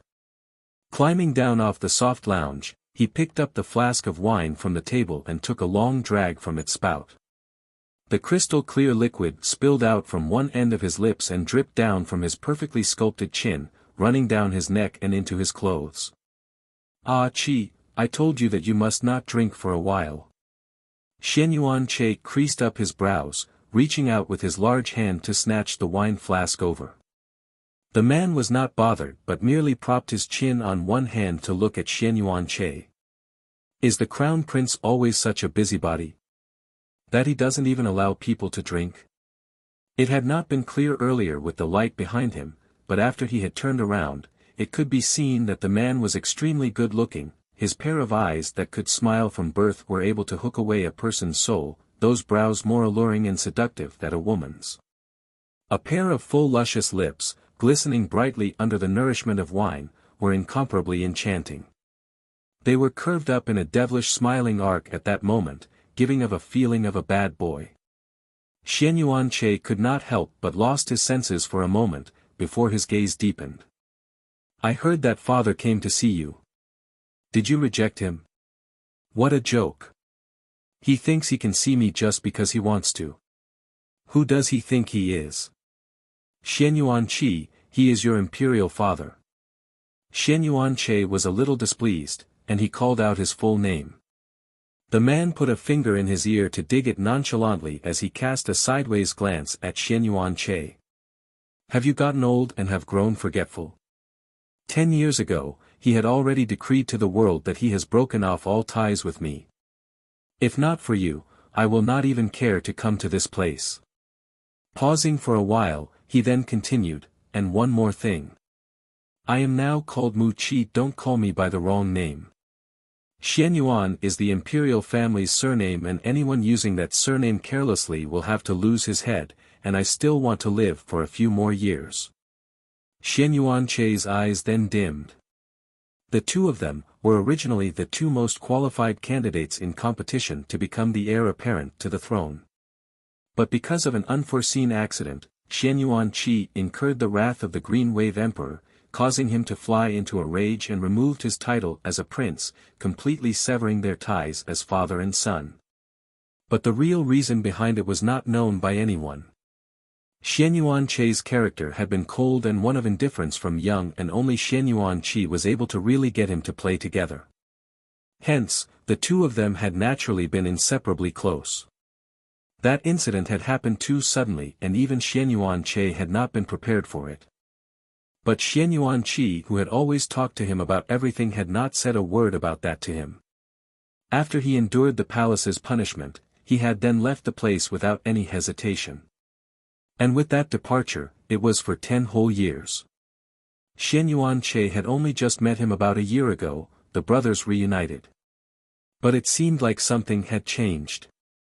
He was clearly still a jovial guy, who loves to play and laugh, but between them, there seemed to be a certain kind of obstacle, and they were no longer able to return back to the way they were before. Xianyuan sat down beside him, and slowly opened his mouth to say, "Just why did you have to leave, to abandon your brother so callously?" Back then, they had clearly said that, they would be brothers for life, never turning their backs to that brotherhood. Mu Qi smiled, and slapped Xianyuan on the back of his shoulder. "Why are you doing looking so gravely depressed? Who abandoned you, you strange freak? Is it because you couldn't find anyone to play with when I was not around?" Xianyuan stared fixedly at him, there wasn't the slightest bit of mirth in his expression. Seeing Xianyuan looking like that, Mu Qi then sighed and said helplessly, "All right. I said that we are brothers, and we forever will be. No matter for whatever reason, it will never change." That just clearly showed that he was not willing to speak much about that. Chapter 26. 2. Stirrings of love in the youth. Xianyuan's eyes were dark, and he did not force the issue. Qi looked outwardly like a completely heartless fella, but his heart and mind were sensitive and meticulous. If he did not want to speak about it, then no one would be able to get anything out of him no matter how much one asked. "That's right, I wanted to ask, how did you get injured? You got yourself into such a wretched state." The moment he asked that, Mu Qi's smile on his face immediately congealed, and he then said, seemingly rather discomfited, "I don't even want to speak about that. I went out with my friends to reminisce about old times while having a few drinks. On the way back, I just had to stumble into an intense fight between two great forces in the pugilist world. I did not want to draw trouble to myself and was just about to make detour around them when those people suddenly assumed that I was going to make a report and tell on them, where they then attacked me like mad." Xianyuan grinned and said, "I've told you that drinking will only bring you trouble and you refuse to listen. The day will come that you could be killed by a knife in the back and you won't even know." This fella had already begun to sneak into the imperial wine cellar and stole wine to drink when he was just 3 years old. Hence, he had trained his body to develop a great tolerance for wine, sober after 1,000 cups, drinking wine like he was drinking water. Hearing the admonishing words, Mu Qi remained indifferent but just curled his mouth up in a sneer. Suddenly remembering something, the corners of his mouth then curled up and that good-looking and handsome face became more excited in an instant. Xian Yuan-che arched up an eyebrow. What are you thinking of that made you so happy? Huh? Nothing. Mu Qi shook his head with a smile. Ah yes. Big brother, aren't you engaged to the Duke of Eternal Peace's daughter? How is it progressing? When do you intend to get married? Xian Yuan-che was taken aback a moment. Why are you asking about that? I'm just showing you some concern. Mu Qi blinked his eyes lovingly. I heard that this Yen Ning Roa is a rare beauty throughout the lands, and only the Water Edge Kingdom's 9th princess can match up to her beauty under the heavens. You've really become the envy of people. If you like, why not you marry her? Xian Yuan-che's lips stiffened as he said, his mouth an imperceptible smile. No no no, that must not happen. I do not have that kind of fortune. Firstly, I have no money, and secondly, I hold not authority. Even just marrying a woman from a good family will be hard for me. Mu Qi's face was looking sorrowful and forlorn, his brows knitted in grief.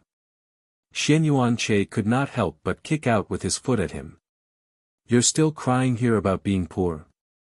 Do you think that I do not know that you took out 1 million in gold a few days ago? Why did you need so much money? Mu Qi lifted an eyebrow up. You're spying on me. What spying? I had merely come over to see you and I unintentionally overheard you giving orders to your subordinates. Oh I see. Mu Qi rubbed his chin. It wasn't anything much. I was poisoned and injured, but was saved by someone. That was the remuneration that I promised the other party. Xian Yuan-che's brows jumped up violently. Has this fella been conned and he doesn't even realize it? It was 1 million. And in gold. That would be enough to buy an entire city already, you know. Isn't person just committing daylight robbery? Who is this person that saved you? Xian Yuan-che asked with his brows knitted up. What are you thinking of doing? Humph. That is pure extortion. 1 million in gold. You're so generous, aren't you? Giving it out just like that. Isn't my life not worth that 1 million in gold? Mu Qi snorted derisively. Don't tell me you're going to ask for it back. As the crown prince of the country, aren't you being a little too petty? Xian Yuan-che burst into mocking laughter from anger. Seeing that you've been extorted of 1 million in gold, you seem to still be rather happy about it, aren't you? Chapter 26. 3. Stirrings of love in the youth. It's only 1 million in gold, merely a drop in the ocean to me. Heh, all those people were so eager to flatter me, they were all rushing forward, only too happy to pay for me foolishly. It's not my money anyway, what's paid is paid. Mu Qi's eyes were 2 crescent arcs, his face split with a harmless and benign smile, looking just like an obedient boy next door. This fella had great looks, a highly intelligent mind, and possessed great gift in cultivation. Although he had been stripped of his title as a prince, but the lad still had a master who was from one of the 3 great sects of the lands, the Limitless sect.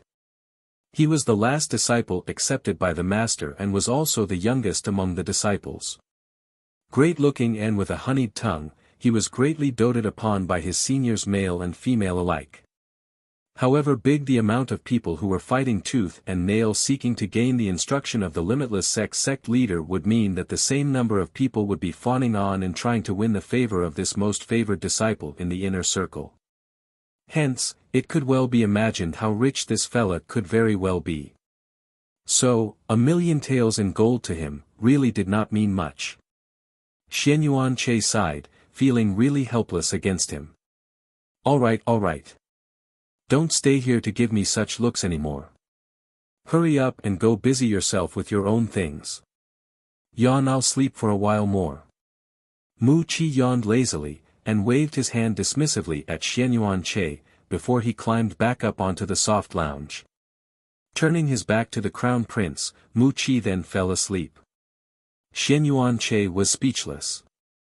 Qin Yu had been helping her younger brother to train his actual combat abilities the past few days, and she also had to engage in a battle of wits and guts with Mo Han Yen. And those ladies and young misses who were so idle with nothing better to do were intermittently coming in through her doors as well. It was only till she had some free time that she came to realize that she had forgotten about her promise to go purge the poison for Lu Junyao another time after a few days.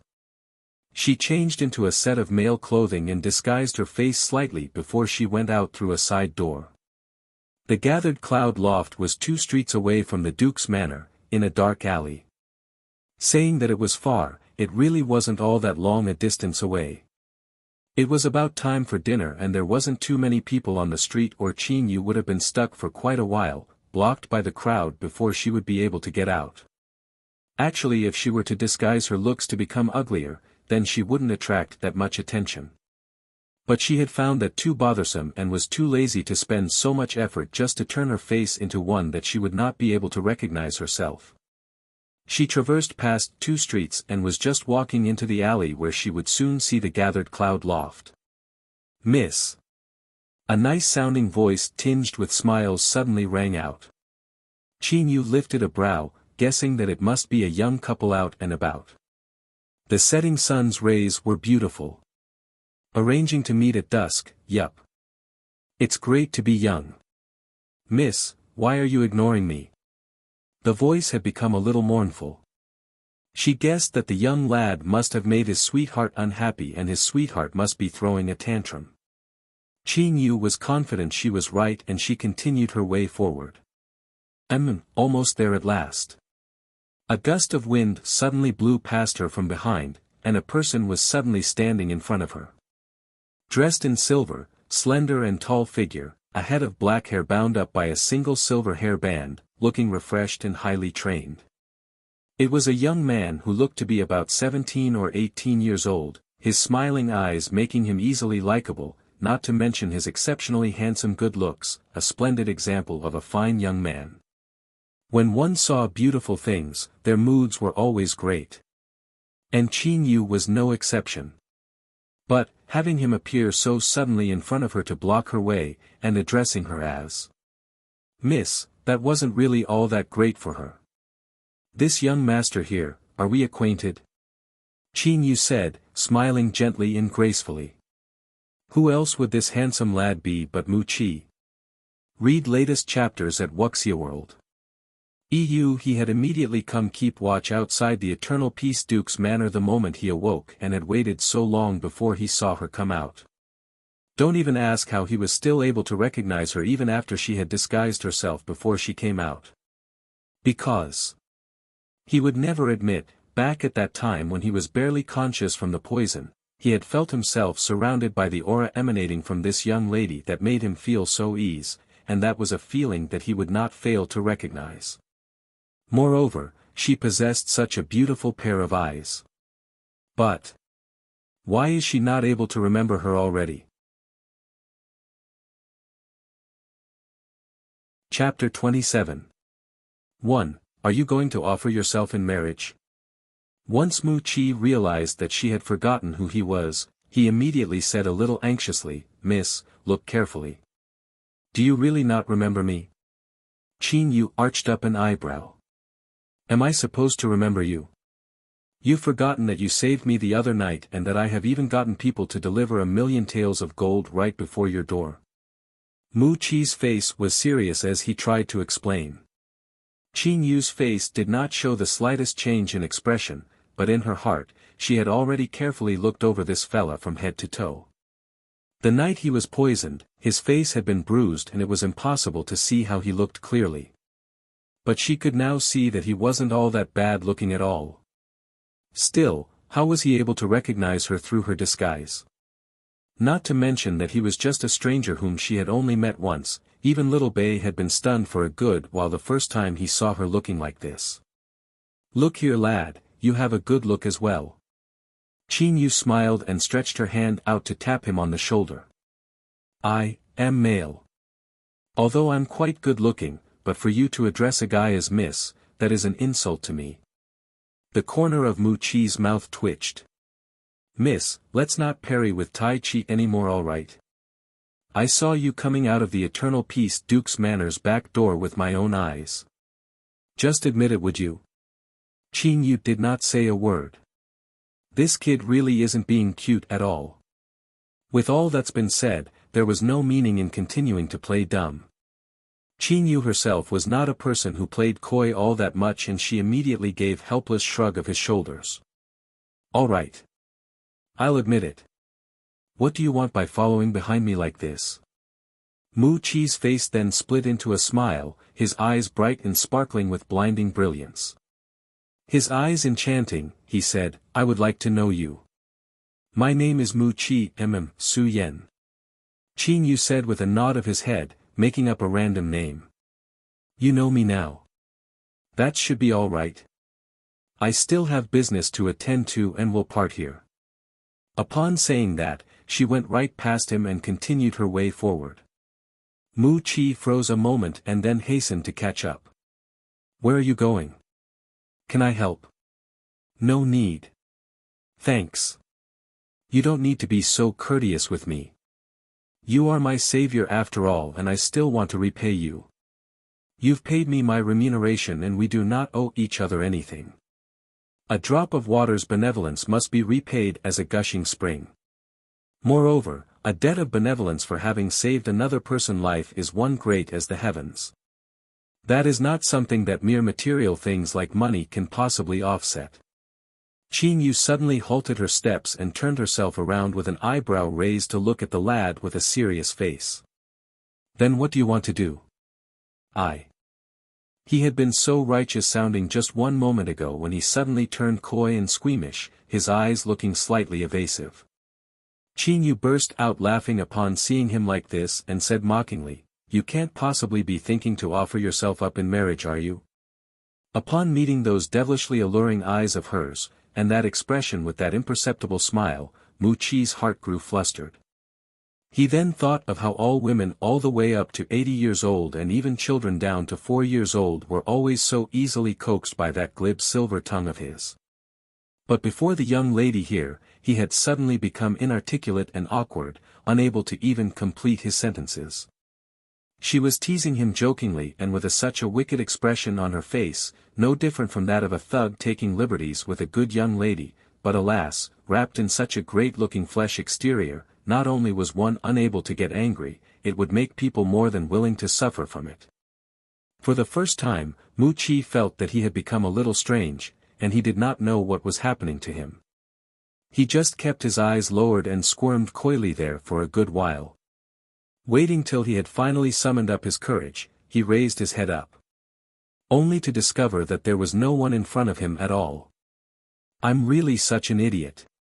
He howled in frustration, and then raised a hand up to hit himself viciously on the head.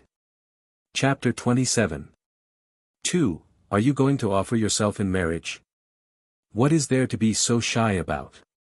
He is a man. The young lady had not even shown any bashfulness, and here he was acting all shy. Really, even he was beginning to despise himself. Mu Qi was feeling rather depressed. He had lost the person just like that. But at least he got to know her name. Su Yen. What a nice sounding name. He tried to comfort and reassure himself for a while and then walked out from the alley. The sun was setting over the western horizon. Time to find a winehouse for a few drinks. After Qin Yu shook off her tail, she did not go in through the front door but just sprung herself straight up to leap atop a wall, and stood high up there to watch the foolish lad walk a far distance away before she blew out a breath in relief. Fortunately he did not follow all the way up here. Young Master Qing.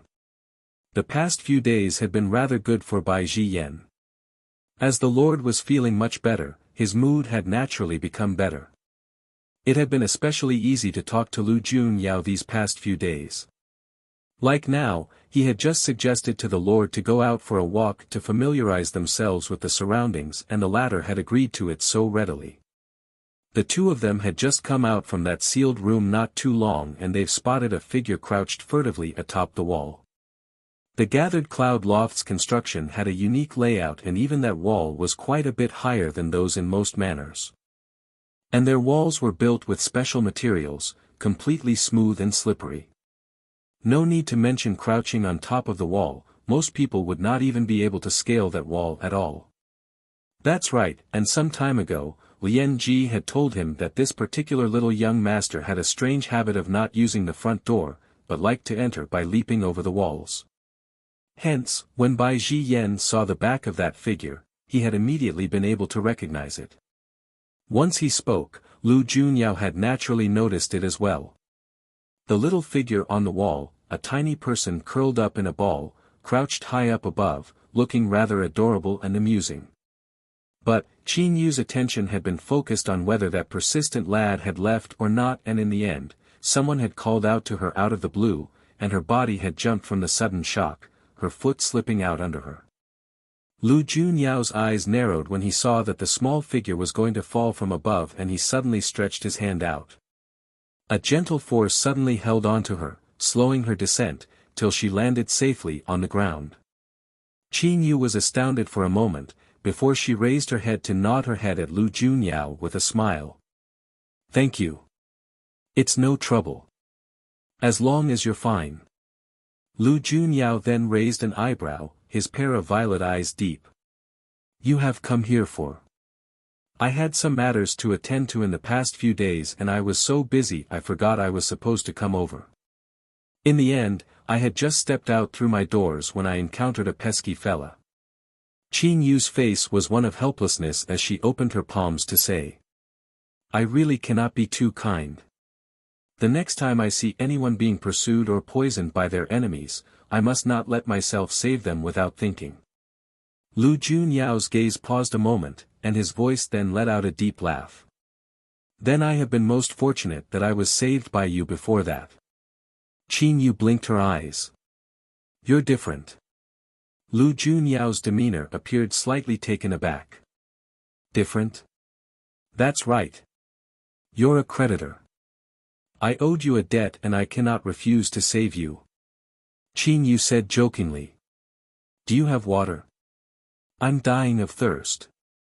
I had to really chatter on for quite a bit earlier." As she spoke, she walked past the two men, and just went straight inside. Qin Yu's had always been a candid character, and having been here so many times, she had grown to become familiar with the people here. Added to that was her excellent disguise as a male, possessing an extraordinary air, blessed with heavenly allure. They were all mostly female inside, and every time she came here, they all crowded around her like bees to honey, a kind of charm that even Bai Ji Yen had to admit defeat to. In the room, Bai Ji Yen then took up guard by the door. Chapter 27. 3. Are you going to offer yourself in marriage?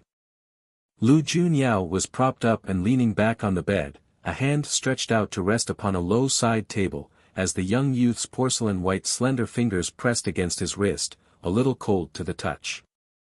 The pair of alluring long up-slanted phoenix-like eyes' focus was concentrated on him, as once she used her X-ray vision, her entire person would be fully focused upon it, unable to feel or sense anything on the outside at all, her body in a state highly vulnerable to attacks and other dangers.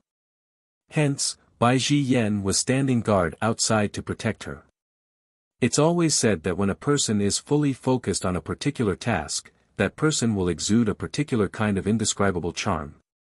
And that was exactly what was happening to Qin Yu at that moment. Unconsciously, Lu Junyao's gaze then paused upon that peerlessly exquisite face on the young youth.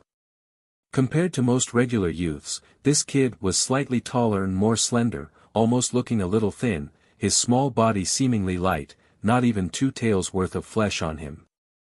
With skin slightly on the pale side, it gave people the feeling he was a weak pale-faced little kid. Though he was blessed with devilish looks that could bring ruin onto the world, but an air of righteousness hovered between those brows. People like this held complete disregard for worldly norms and conventions, but were the most righteous and kindest of people. Lu Junyao had lived for several hundred years, and he had never misjudged a person. This young youth was a talent with great potential. After a period of time it would take to have a cup of tea passed, Qin Yu then retracted her hand and blew out a breath of tainted air. "You're finally all right. Your body is very healthy now. There were a few residual effects from your prior condition and I've eradicated all the problems for you at the same time. After this, I will get rid of the blood curse for you. But, you'll have to wait for a while. Why do we have to wait for a while longer? Bai Ji Yan came walking in from outside the door, to ask in bewilderment. Qin Yu rubbed her chin as she smiled. That is because, unraveling a curse is best done right around midnight. Being bitten back in the middle of the night within their dreams. That should be quite interesting. Ah. That's how it is. Bai Ji Yan did not understand all that much about curse seals and such, but he did not probe deeper into it, but just believed the young youth. Midnight came very soon. Bai Ji Yan retreated outside, with him and Lian Ji taking up guard on the left and right, prepared for anything unexpected. No lights were lit inside the room, but for the countless luminous pearls on both sides giving out a soft glow that brightened and darkened intermittently. A man lay on the bed, not covered by a single thread. But Qin Yu was not in the mood to admire that impossibly beautiful body of the man, but was staring with great interest at the red dot on his chest that was sinisterly spreading out gradually in all directions, growing countless waving malevolent tentacles that crawled to cover the entire body, where even that most handsome-looking face was not spared. His entire person looked like a monster that was bathing in dark blood-red lines. Qin Yu's eyes looked upon the man with curiosity, with interest, but there was no disgust nor fear. "Aren't you scared?" he said with his lips curled up, seemingly a little scornful. This was the first time he was showing himself in this state before a stranger, and it was before such a young youth. But Lu Junyao did not let any complicated emotions into his heart to trouble him but remained at peace. Even he himself did not know why there was a feeling of comfort in him that he had never felt before. Read latest chapters at Wuxia World. EU as if, this person before his eyes would really be able to save him. Qin Yu laughed softly and tilted her head to look at him. It's nothing scary. You who are being helplessly trapped in terror should be the one being most afraid. And this curse seal is suppressing at least half of your power, you must be feeling rather defeated. This man must surely reign supreme over a certain place out there, one with unparalleled power at the peak of his power. But with his powers suppressed, he had to live in hiding. Such a kind of setback where one fell from such a high place, was something most people would not be able to accept. But not this man. He's acting like he's perfectly fine, a person with a strong will and forbearance. Chapter 28. 1. Injured Lu Junyao was a little puzzled that she could actually tell that his powers had been suppressed, and he laughed softly. That's right. In Cloud Heaven, if a powerful pugilist was to fall, those lowly rats who had always been eyeing that position would all gather together onto him. The world is a place where the weak would always be the one suppressed and bullied. Qin Yu nodded her head in understanding, and then patted him on the arm comfortingly. Rest assured. I am still confident with a blood curse like this. Wait till you regain your strength and you can strike right back at them. For all those who have bullied and humiliated you, just go back and wreak vengeance upon them all. Lu Junyao smiled without saying a word. This kid is really rather interesting. It was almost midnight, and Qin Yu shot out a hand speedily to strike Lu Junyao's acupoint, rendering him unconscious. It's gotta be a joke.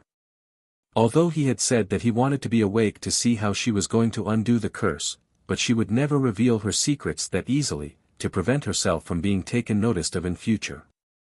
Qin Yu sat herself down in a half-lotus position, her eyes shutting slowly. A faint soft glow emanated from her body, the light slowly growing brighter till it encompassed a good half of the room. Over the man whose body was covered in blood-red veins, the strange light began to pulse more quickly, and it seemed like something was scuttling around uneasily, trying to escape. And far away over several mountain ranges and oceans, upon a land that was of the highest level, the Cloud Heaven. Inside a luxurious and resplendent palace, within a particular courtyard, a woman lay upon a bed. But her brows were furrowed up slightly, seemingly in disturbed sleep. Her breathing suddenly grew more frantic, her face slightly pale. Her expression suddenly froze a moment, before a mouthful of blood spurted out of her mouth. The woman suddenly opened her eyes, and sat up in her bed, the expression on her face incredulous. How is that possible?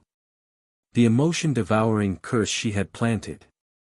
Besides herself, no one else could possibly dispel it, but someone was actually undoing her curse. It's just ridiculous.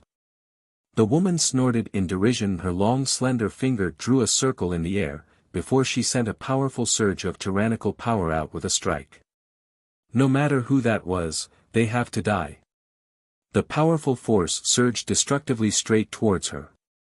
Qin Yu's brows knitted up slightly, like she had not expected that the other party would choose to retaliate like this. It seemed like she had met with a rather difficult foe. And, the force was clearly intended to send her to her doom. That strike seemed to have been delivered with all its might. If she chose to retaliate right at the moment, then the blood curse that she had dispelled halfway would turn out to be for naught, and the unconscious Lu Junyao would be subjected to backlash that would be 100 times worse, and no matter how strong his heart was, he would undoubtedly lose his life. This person is crafty indeed. Humph. But, is she that easily bullied? Regardless whether it was in her past life or present, Qin Yu was a person who would not allow herself to suffer aggrievement, and even if she were to die, she would drag her opponent down into hell with her.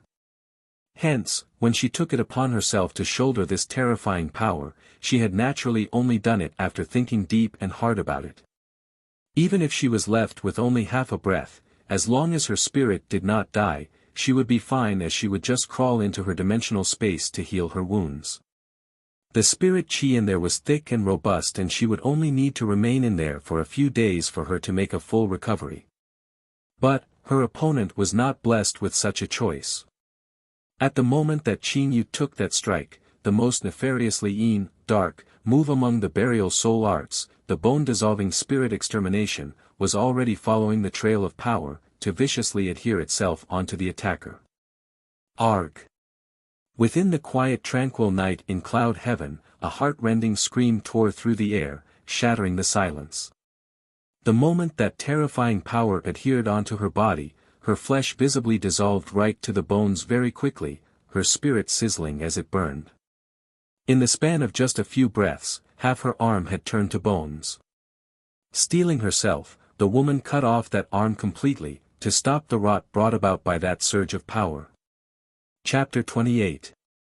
2. Injured. But even though all of that had happened in a few short moments, her spirit had sustained great damage, and she had no choice but to shut herself up in closed-door cultivation for continued nights. On the other side, Qin Yu could feel that the power of the bone-dissolving spirit extermination she sent out had dissipated, and she knew in her heart that her opponent must have cut off an appendage off his body, or it was impossible to stop her dark art.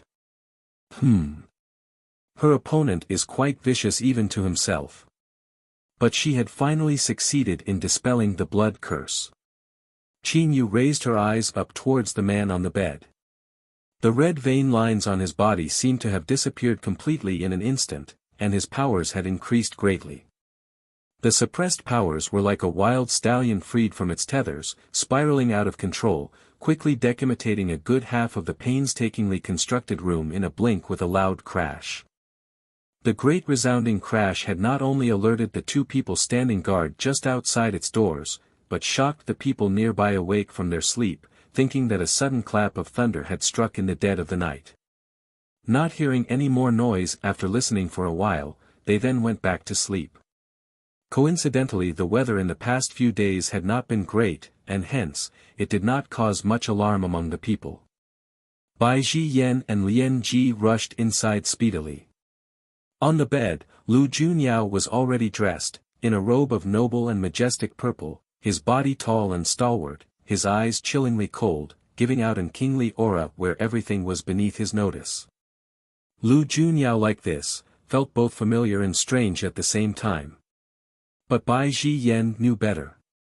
The kingly one who stood high and proud in cloud heaven, who had everyone in all directions submit themselves to him, has returned.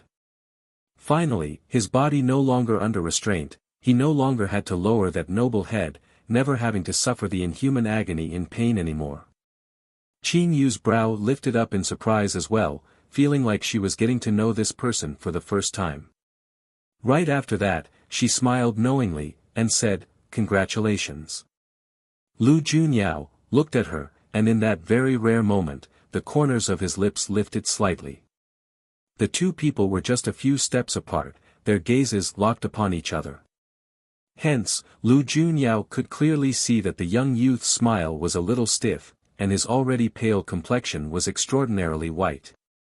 He was just guessing whether the young youth had sustained injuries when he saw the specks of tiny red blossoms upon the youth's snow-white robe, a sight that stung his eyes. Qin Yu's brows pinched tightly together, never having expected that she would not be able to hold out much longer, and just as her mind was filling up with frustration, her body had already gone ahead to fall forward. Having come to this strange world for so many days, this should be the first time that she was injured. The moment Lu Junyao discovered that something was not right with the kid, he was already there right before the youth, his hands stretched out to catch that body that was slipping down to the ground.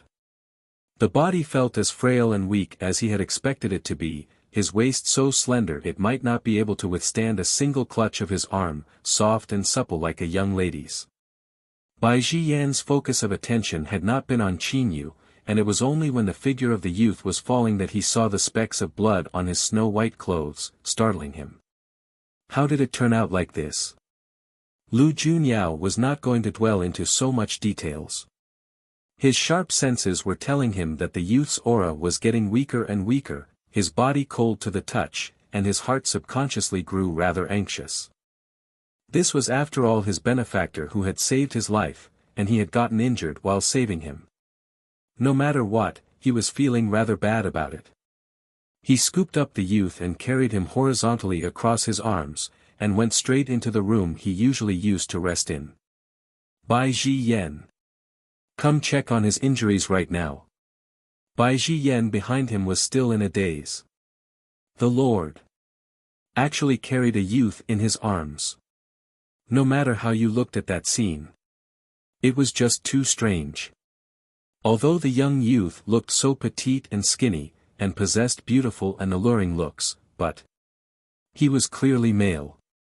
Thinking back to the gentle demeanor Lu Junyao usually treated the little youth with, his mind unconsciously grew with a whole lot of other ideas. Chapter 28. 3. Injured, get over here right now. Bai Zhiyan's body shivered, and he immediately shot himself forward. Lu Junyao laid the figure down on the bed. Seeing the pair of eyes that were always spirited now shut, the exquisitely beautiful countenance unbelievably pale, his heart immediately became more jittery. Moreover, the youth's body was splattered with blood. Just the sight of it was offensive to his eyes. Immediately, he reached his hand out towards the youth's clothes, thinking to take off those white blood-stained clothes. But, only the collar had been loosened and a large portion of that fair and smooth skin was exposed. Lu Junyao's hand suddenly froze. The youth's neck was beautifully slender, with an exquisitely sculpted collarbone, irresistibly enchanting. He knew that the youth was beautiful looking, and he had a pretty looking neck. But what astounded him was, upon that smooth neck, there wasn't an Adam's apple that was characteristic of a male. No matter how slowly a boy developed, it was impossible that he would not have an Adam's apple. Unless Lu Junyao had some guesses in mind, and his slender finger conveniently pulled the white robe a few more notches down. What are you doing? A cold tiny hand suddenly grasped his, stopping the man's inquisitive action. In a groggy daze, she had felt that someone was taking off her clothes. No matter how unconscious she was, when in a strange or unfamiliar place, her body would instinctively retain a level of alertness. Realizing that the man was going overboard, she hurriedly struggled to open her eyes to stop him. It must have been the series of movements just now, that caused her hair to become a little messed up, and her clothes had also been tugged loose, to expose her neck and collarbone. Her alluring phoenix-like eyes half open while looking at him rather warily and her face pale as a sheet, she looked so pitifully frail in her weakened state. Lu Junyao did not need to verify it to know that this person here was actually a dainty young lady. Though the hand that was gripped around his fingers was slender, it was very thin, its touch soft and exquisite, definitely not the hand of a young male youth. "My lord, let me help." "Get out." Bai Ji Yen had just come in through the door and he had not even finished what he wanted to say when he immediately heard those two icily harsh words. "But isn't young Master Qing injured?" Bai Ji Yen suddenly clamped his mouth shut and kept silent. Why had the Lord's face suddenly changed completely? Didn't the Lord just ask him to come and now he suddenly wants him to go out? Really? After becoming stronger his mood is also getting from bad to worse. He had no choice but to retreat back out. Shut the door. Bai Ji Yan's feet took a stumble, and then quietly pulled the door shut. Lu Junyao turned his gaze back around, to look upon the youth who was struggling to keep his eyes open as he stared at him. No. He should say young lady. Your clothes got dirty. I'll change them myself. Qing Yu's brows furrowed up, as she struggled to sit upright. I'll be. Ugh. I'll be going back already. Damn it. That person was really vicious. Even till now, my body is still throbbing in pain. Are you certain you can still walk? Lu Junyao looked at her in amusement. I think you will not be able to even leap over the gathered cloud loft's perimeter wall. Read latest chapters at Wuxia World. Qing Yu's brows creased up once again. Although she did not want to admit it, but, it would seem like, she really wouldn't be able to get up there. Then. Can I stay here for a night? Qing Yu asked, as she looked at him a little helplessly. Of course. Lu Junyao nodded with a smile, and then went on to ask in slight bewilderment. Why would you get injured by dispelling the curse for me? Someone was controlling this blood curse and when I was dispelling it, I exchanged a few blows with that person. Qing Yu said as she rubbed her shoulders. Both sides got injured. Chapter 29. 1. Strange glasses, but, he came off worse than me. Speaking about that, Qing Yu could not help but curl up her lips, to smile triumphantly. The origins of that blood curse, was not ordinary indeed. Lu Junyao's eyes flashed, a chilling and bloodthirsty brief flash within those demonically charming violet eyes. Qing Yu had already closed her eyes, her spirit already slipped into the dimensional space she always carried around. Her body had sustained severe damage and if she did not immediately act on restoration, it might leave behind residual effects. Lu Junyao saw that she had already started to adjust her own aura and because of her exceptional skills in medicine and powers, he was not so worried anymore. But he took another glance at that blood-stained white robe, knowing in his heart that she had disguised herself as a man, and decided to not change her out of her clothes. Yu-ji. He called out softly. From a dark and empty corner, a woman wrapped in black sheer silk came walking out, her face half-veiled, revealing only a pair of bright black eyes. She knelt on one knee, her voice low and sultry. My lord. Lu Junyao acknowledged briefly, and said, help her change into another set of clothes. Yu-ji raised her head in astounded surprise, and then saw that there was a pale-faced, but devilishly alluring youth lying on the bed behind her lord. Although she was puzzled, she did not probe, but went walking over in accordance to her orders. As Yu-ji began to take of the youth's clothes, Lu Junyao had already gone far away from there. The clothes that had already been tugged loose, did not require much effort to remove, and underneath those clothes, was a thin and light layer of underclothes. When Yu-ji removed the outer robe, she had already realized that the slender and soft body, with clear signs of binding wrapped over the chest, obviously belonged to a female. No wonder the lord had. But, what is the relationship between this young lady and her lord? The moment Qin Yu went into the dimensional space, she had immediately immersed herself completely in the spirit spring. The spirit energy in there nourished and nurtured her spirit over and over, even forging her meridians to become stronger a few notches. After this time, she had come to realize that she was still too weak. In these lands, she might be considered to be slightly above average, but further up above, there were still two higher-level lands. Someone like the opponent she encountered today, must surely be quite a powerful entity. If not for the extra 20 years she had lived through in her previous life, and she had taken on the enemy only with what she had in this life, it was feared that she would already be dead, her spirit destroyed. This world here, was even more brutal. Qin Yu's desire to grow stronger became exceptionally intense. At that moment, even she herself did not know that her body that was submerged in the spirit spring was suddenly shooting out a dual-colored light of red and gold, where even the snake-shaped circlet that was coiled up quietly on one side was shaken awake by the sudden surge of power. What is happening? The little snake's face was one of confusion. It then came to see, right above the tiny little spirit spring, was an immense illusory shadow projected into the air. It was a pair of eyes red and gold in color, incredibly sinister and devilish as they stared at the little snake, filled with ridicule. Useless piece of trash. It was a powerful force filled with the majestic oppressiveness of ancient antiquity, that virile and powerful voice causing the little snake's head to spin dizzily, and it was a long while before it was able to come back to its senses. Damn it! Who do you think you are? How dare to insult a divine artifact? The little snake's narrow eyes were filled with fiery rage. Divine artifact? Where? Why do I not see any? The eyes pretended to gaze around in search, before they came to look at the little snake in feigned realization. Are you claiming that such a little worm like you is a divine artifact? Ha ha ha ha. You're really killing me. That was pure and utter humiliation. The little snake's eyes were spouting with fire, but that pair of eyes in the air were so sinister that they held the little snake firmly imprisoned, unable to move an inch. Chapter 29.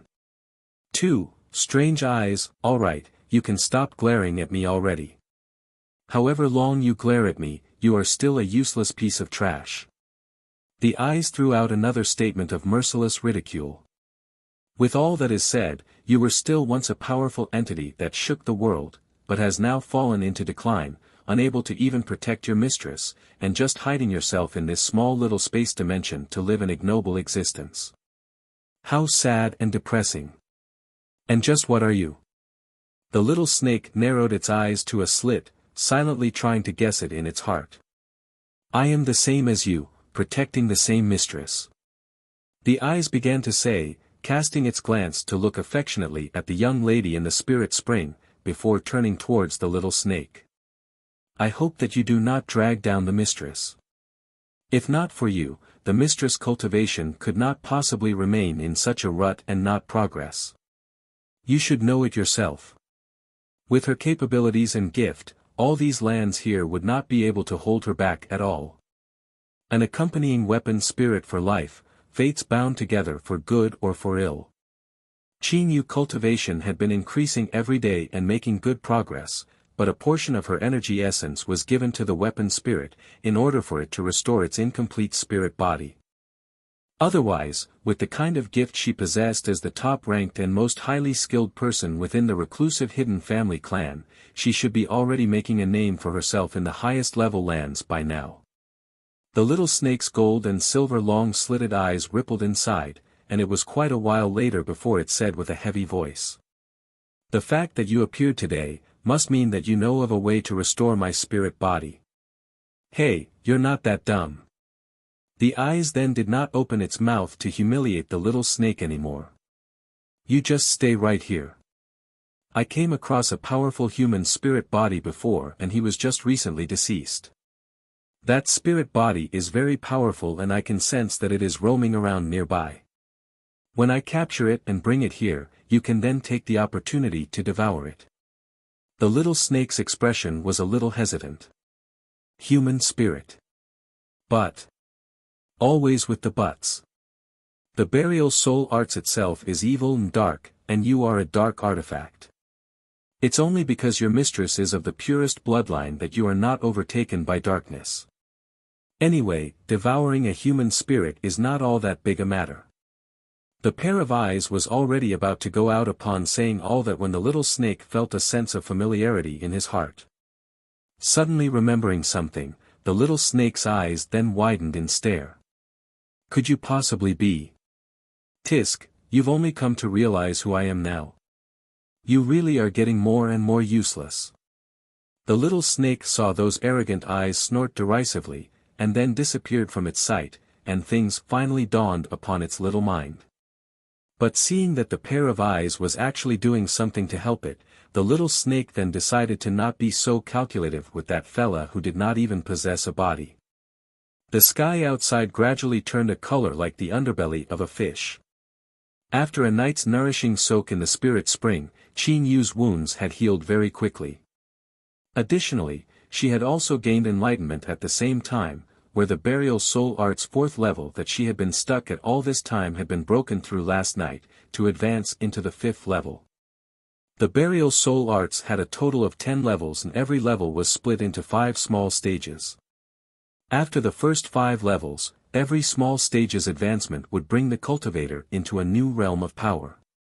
When cultivated to its pinnacle, one would be able to smash through the void, and enter into the realm of immortals. That would be when one would be a wielder of true power, summoning the clouds with a lift of the hand, and bringing rain with a flip of the palm. Qin Yu in her previous life had attained the 8th level, and had never encountered one who could oppose her, which made her extremely lonely. In this life, she yearned very strongly to become strong as well. As Qin Yu gradually came awake, she saw that the sky had turned very bright, and a hazy reddish golden light seemed to have flashed past her eyes. She had been soaked in the spirit spiring the entire night and did not feel anything abnormal in her body.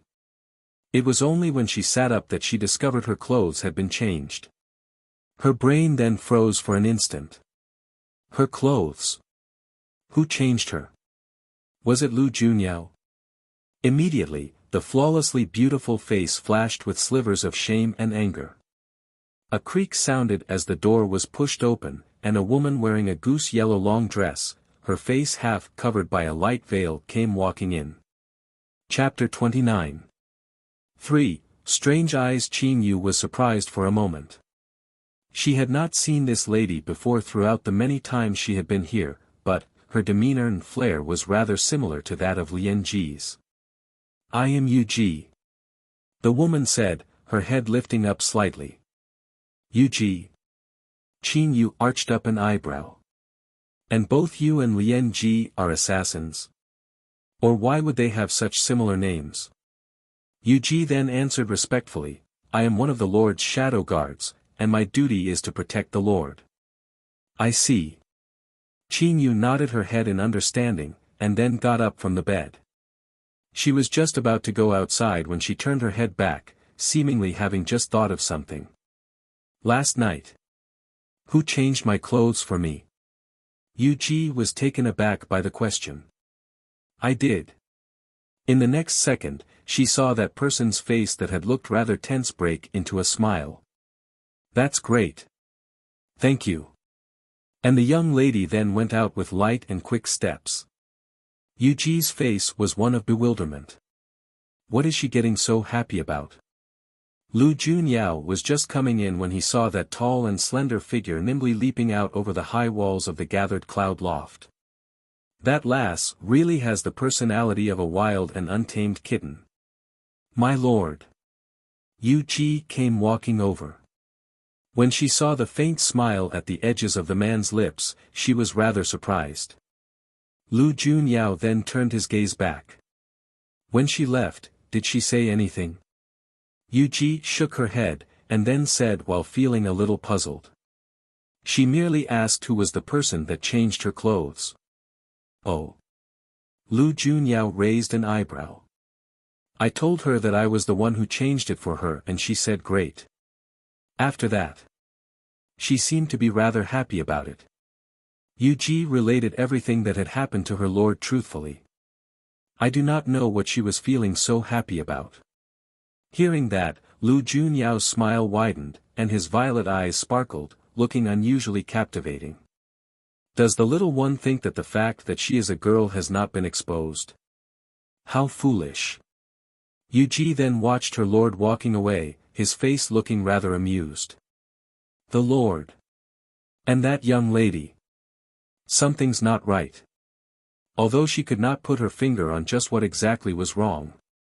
Eternal Peace Duke's manor, Yen Ning Luo, who had stayed away from home for the past few days, finally decided to go back in the end.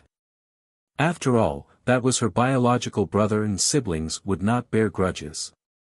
Hence, she was prepared to go back and speak with her brother about it properly, as long as he did not insist on antagonizing their mother because of that pair of twin siblings. But she had just reached the door when she saw a nondescript but luxurious horse carriage parked outside. Yen Ning Luo had never seen this horse carriage before, and she guessed there was a guest inside. But she probably would never have guessed who the guest was. Little Ning, you've come back. Why aren't you coming in? Yen Shicheng was entertaining the guest in the main hall, and he saw his sister that he had not seen for the past few days at the door the moment he raised his head. Yen Ning Luo was dressed in a smoky green chiffon dress, a magical air around her, her demeanor extraordinarily cold, her clear eyes looking indifferently upon the man inside the hall. The Crown Prince Shenyuan Che. The last person that Yen Ning Luo would want to see. Read latest chapters at Wuxia World. Ew, little Ning, aren't you going to come greet the Crown Prince His Highness? When Yen Shicheng saw that she was not moving, he thought that as a girl, she was being bashful and coy, and he went up to pull her inside. Shenyuan Che arched up an eyebrow and looked at the icy expression on Yen Ning Luo's face. TSK, it just irks me no matter which way I look at her.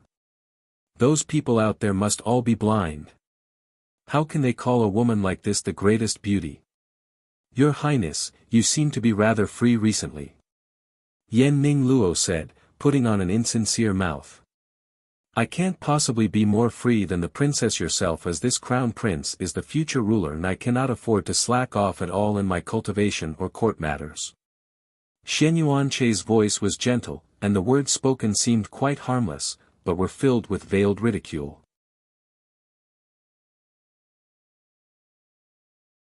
Chapter 30. 1. Liking me is a condition. Needs to be treated. Is that right? Makes me wonder what matter could possibly make the Crown Prince take his precious time out of his busy schedule to come to the Eternal Peace Duke's manor today. Nothing important, but just dropping in for a visit as I was passing by. Then you should go now. Your Highness must still have many things to deal with, and we won't ask you to stay for a meal. Coincidentally, this Crown Prince is feeling a little hungry. Our plain and crude fare is beneath your Highness' palate. It's all right. This Crown Prince does not mind. Yen Shicheng was at a loss. This awkward atmosphere was impossible to salvage. It was such a strange sight, to see the two of them flinging barbed words back and forth. Despite having seen this happen for so many years in the past, he still could not get used to the way the two of them interacted with each other. But very soon, this awkward atmosphere was quickly shattered. Looking over to the person slumped back in his chair and laughing hysterically, unable to hold it in as tears streamed down his face, one would know why. Bwah ha ha ha ha, hey, don't look at me. You guys should just continue. It's just too funny. Ow. My stomach. Ha ha ha. Shenyuan Che continued to stare at him. Yen Ning Luo creased up her brows. Mu Chi, what are you laughing at? Yen Ning Luo and Mu Chi could be considered to be on rather familiar terms, as the Faint Mist sect and the Limitless sect were on good terms and enjoyed a good relationship. They had even conducted an exchange of their disciples to each other's sects for more learning. In the period that Yen Ning Luo had gone to the Limitless sect, she had received instruction from the same master as Mu Chi. Mu Chi had his arms clasped over his stomach, and it was only after a huge struggle that he managed to hold in his laughter. I'll say, aren't the two of you engaged to each other? Why is the relationship between the two of you so toxic? I almost died laughing, you know. If one did not know, they would surely think the two of you are arch-enemies. Yen Ning Luo sneered. We are arch-enemies. I just cannot seem to comprehend as well, why my father would choose a woman like this to be my wife. Xianyuan Che said helplessly. Huh? Xianyuan Che. Say that one more time. What do you mean by a woman like this? Yen Ning Luo's eyes flared wide. With that, she could not even be bothered to hypocritically address him as His Highness anymore. Are you looking to pick a fight? I'm sorry, I will never strike a woman. Xianyuan Che said as his lips curled up slightly, looking every inch a graceful gentleman. Ha! 3 months later. I'll see you up on the arena. Yen Ning Luo issued the challenge without any hesitation. Yen Shicheng saw that the atmosphere was becoming worse and worse, and he hurriedly put on a smile to try to smooth things over. All right. Don't be like this. We'll just be making a joke out of ourselves in front of everyone. Little Ning, regardless of everything else, His Highness the Crown Prince is still your betrothed, and do you know how many ladies out there are just so envious of you? That is because none of them know that this fella is not what he shows himself to be, a beast wearing the face of a human. Yen Ning Luo said as she shot him a glare, before spinning herself right around and went walking out without glancing back, leaving Yen Shicheng there to apologize profusely with an awkward expression on his face. Little Ning has been spoilt rotten. I beg for your Highness the Crown Prince's forgiveness. Mu Qin still went up to ask with his face inquisitive. Big brother, why am I not aware that you're a beast wearing a human face? What kind of a beastly thing have you done to that poor girl? When Xianyuan Che saw that gloating face of his, Xianyuan Che immediately raised a hand to rap Mu Qi on the head angrily. Beast your big head. A corner of Mu Qi's mouth twitched. Great, big brother has gotten angry for once, it's better not make things any worse. Just let him stew in his anger himself. That's right. He came here today because of something important. He had gone back and thought it over for a whole night and decided to come find that young lady, to confess his heart to her. The moment he closed his eyes he had seen that pair of keen eyes of hers, and that irresistible smile. Till this age, Mu Qi had never kept thinking of someone day and night like this before. He surmised that he must have been poisoned. Poisoned by that young lady named Su Yen. Taking the opportunity of the gap in the conversation between Yen Shicheng and Xianyuan Che, Mu Qi made up an excuse and then slipped himself out. Chapter 30. 2. Liking me is a condition. Needs to be treated. Hence, when Qin Yu returned, she was met with this scene. Her younger brother was seated in the room and chatting amicably with a very familiar-looking man, seeming like they had a lot of common topics. She could not help but raise an eyebrow. Has little Bei brought a friend home? Sis, you're back. When Qin Bei saw that she had come back, he got up and went forward to welcome her. Your friend came here to look for you, and has already waited for quite a while. My friend? Qin Yu raised her eyes to look, and saw the person flashing an incredibly brilliant smile at her. Qin Yu was at a loss for words. Just like a ghost that can't be shaken off. Mu Qi acted as if he had not noticed the face she was making. Miss Su Yen, we meet again. Qin Bei was puzzled. Miss Su Yen. Qin Yu saw the flabbergasted face on her brother and she stroked his head gently, indicating for him to go inside. Qin Bei had always obeyed her and he nodded his head before he pushed his wheelchair into the other room at the back himself. Qin Yu then sat down and poured out cups of tea for herself and Mu Qi, young Master Mu. Call me Mu Qi, or even Ah Qi will do as well. Qin Yu felt her temples twitch. We've only met twice. It wouldn't be nice to address you like that. Isn't this fella being too familiar here? Hearing that, Mu Qi's expression turned serious. Who said we've only met twice? It's not. Qin Yu knitted up her brows. If she had met him before, she should have an impression of him at least. It's already the third time including this time. Mu Qi said with a stern face. Qin Yu was speechless.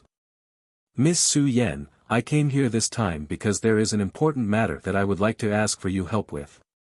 Mu Qi finally brought up the real purpose of his visit, and it was guessed that it was something quite serious as his demeanor had turned grave. Qin Yu took a sip of her tea to moisten her throat. What is this matter about? I know that you are an alchemist, and possess good medical skills as well. Mu Qi began by saying. What about it? Qin Yu arched up an eyebrow, guessing that he wants her to help him save someone, or for her to concoct some kind of medicine or something. Mu Qi gave a long sigh, and then turned his eyes mournfully to Qin Yu to say, I might have contracted an illness. You. Qin Yu cast a doubtful glance at his face appraisingly. His complexion was rosy, and he seemed to be filled with vigor. He did not look like he was sick. Mu Qi saw her casting a suspicious glance at him, and he summoned up his courage to suddenly grab her hand, drawing it in to place it upon his chest. See? Isn't my heart beating exceptionally fast? Qin Yu was startled by his sudden action of grabbing her hand to his chest, and upon hearing his words, it seemed that the rate his heart was beating at was rather abnormal at that. Could he really have contracted some illness that she had never encountered before? Ever since that day I went back from here, you have frequently appeared in my dreams. Your smile, your voice, all the words you've said, I remember them all so clearly. Can you tell me what is going on? Qin Yu was stunned into a daze. Wait. Wait. Let her recollect herself a moment. Was this bloke making a confession? In the very next second, her guess was immediately verified. Miss Su Yen, I know that I might come across as a little too brusque by saying this suddenly, but if I do not tell it to you, and do not let you know, it is really just too tormenting to keep it in my heart. This is my first time liking a lady, and I do not know how I should say this. Cat hunk. From inside, it sounded like a wheelchair had fallen heavily to the ground. Qin Bei had been paying attention to the situation outside but did not dare to be too obvious with his eavesdropping, so he had tried to be sneaky about it. But suddenly hearing such an explosive piece of news, he found that he really could not digest it. Chapter 30. 3. Liking me is a condition. Needs to be treated. Having fallen with a crash to the ground, his first reaction was not whether he was hurt anywhere, but was thinking whether his sister was being confessed to by a suitor who had chased her all the way right up to their door. When had she come to attract this love interest? The two of them were often together, and the few times they were apart were only when they went into seclusion for cultivation, not seeing each other for just a few days. How could something like this happen when he knew nothing about it at all? It was really just too incomprehensible no matter how much he thought about it. With such a loud commotion, one would have to be deaf to not hear it. Having one's own little brother overhear such a thing, how much more embarrassing could anything be? Qin Yu gave a helpless smile, and the lad in front of her was still staring at her with a highly earnest look. Man, you've really caught the disease quite badly. It needs to be treated. Mu Qi blinked his eyes innocently. Do you have a cure? Of course I do. Qin Yu nodded. Come over here once again tonight, and your illness will be cured. 2. Tonight? When night was mentioned, it was not known what kind of a scenario Mu Qi's mind had immediately drifted off to, as two plumes of pink quickly climbed onto his cheeks. This scoundrel, what kind of filthy things are you thinking about? All right. Then I'll take my leave for now. His heart beginning to beat and thump wildly once again, Mu Qi did not dare to remain there any longer, but quickly got up to leave bashfully before his ears burned up as well. Qin Yu's smile then faded away and her eyes quickly darkened. You rascal! Get yourself out here this instant! Qin Bei coughed dryly a few times, and then stuck half his body out from the room at the back. Heh, about that, sis. You liked what you heard? Qin Yu shot him a sideways glance. Not at all, not even a little bit. Qin Bei rubbed the back of his head sheepishly. Who was that man? The fool who sent the gold. Qin Yu said in a huffy tone. You conned him of so much money and he could still come to fall in love with you. He really isn't your typical kind of guy. Qin Bei's face was one of admiration, which then turned into one of worry as he said, will he cause us any trouble? If he starts to come here often. Rest assured about that. Qin Yu's face split into a wide smile, exposing her brilliant white teeth. I will make sure he does not dare to come here any more tonight. Night fell, and Mu Qi came as they had agreed. The moon hung high up in the night sky, a beautiful night. What a great night! Most suited to sit among flowers under the sky. Mu Qi came to the tranquil abode, and discovered that all was silent in there. It was pitch dark in the tranquil abode and no a single light was lit. Mu Qi was a little puzzled. Could she have fallen asleep? That shouldn't be possible. She had told him to come here tonight. Crunch crunch, a sound that made his skin crawl reached his ears. It sounded like some wild beast was gnawing on its food. Mu Qi's heart froze, and he lightened his footsteps on tiptoes, to move towards the source of the sound. He parted a clump of dense herbs with his hands and the sound of the gnawing grew louder, accompanied by the sound of a human voice. Tastes great, it's really good. Crunch crunch, chomp chomp.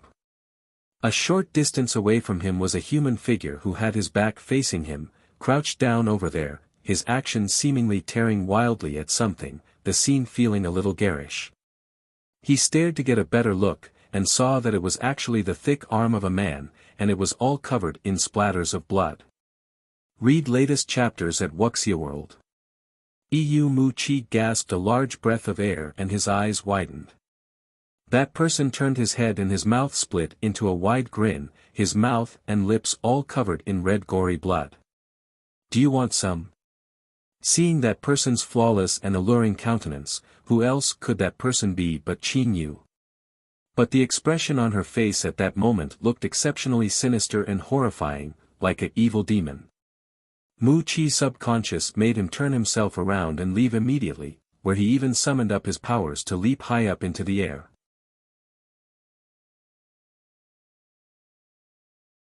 Chapter 31 1. Ninth Princess Xian Yan. That was really what people would call true blazing speed.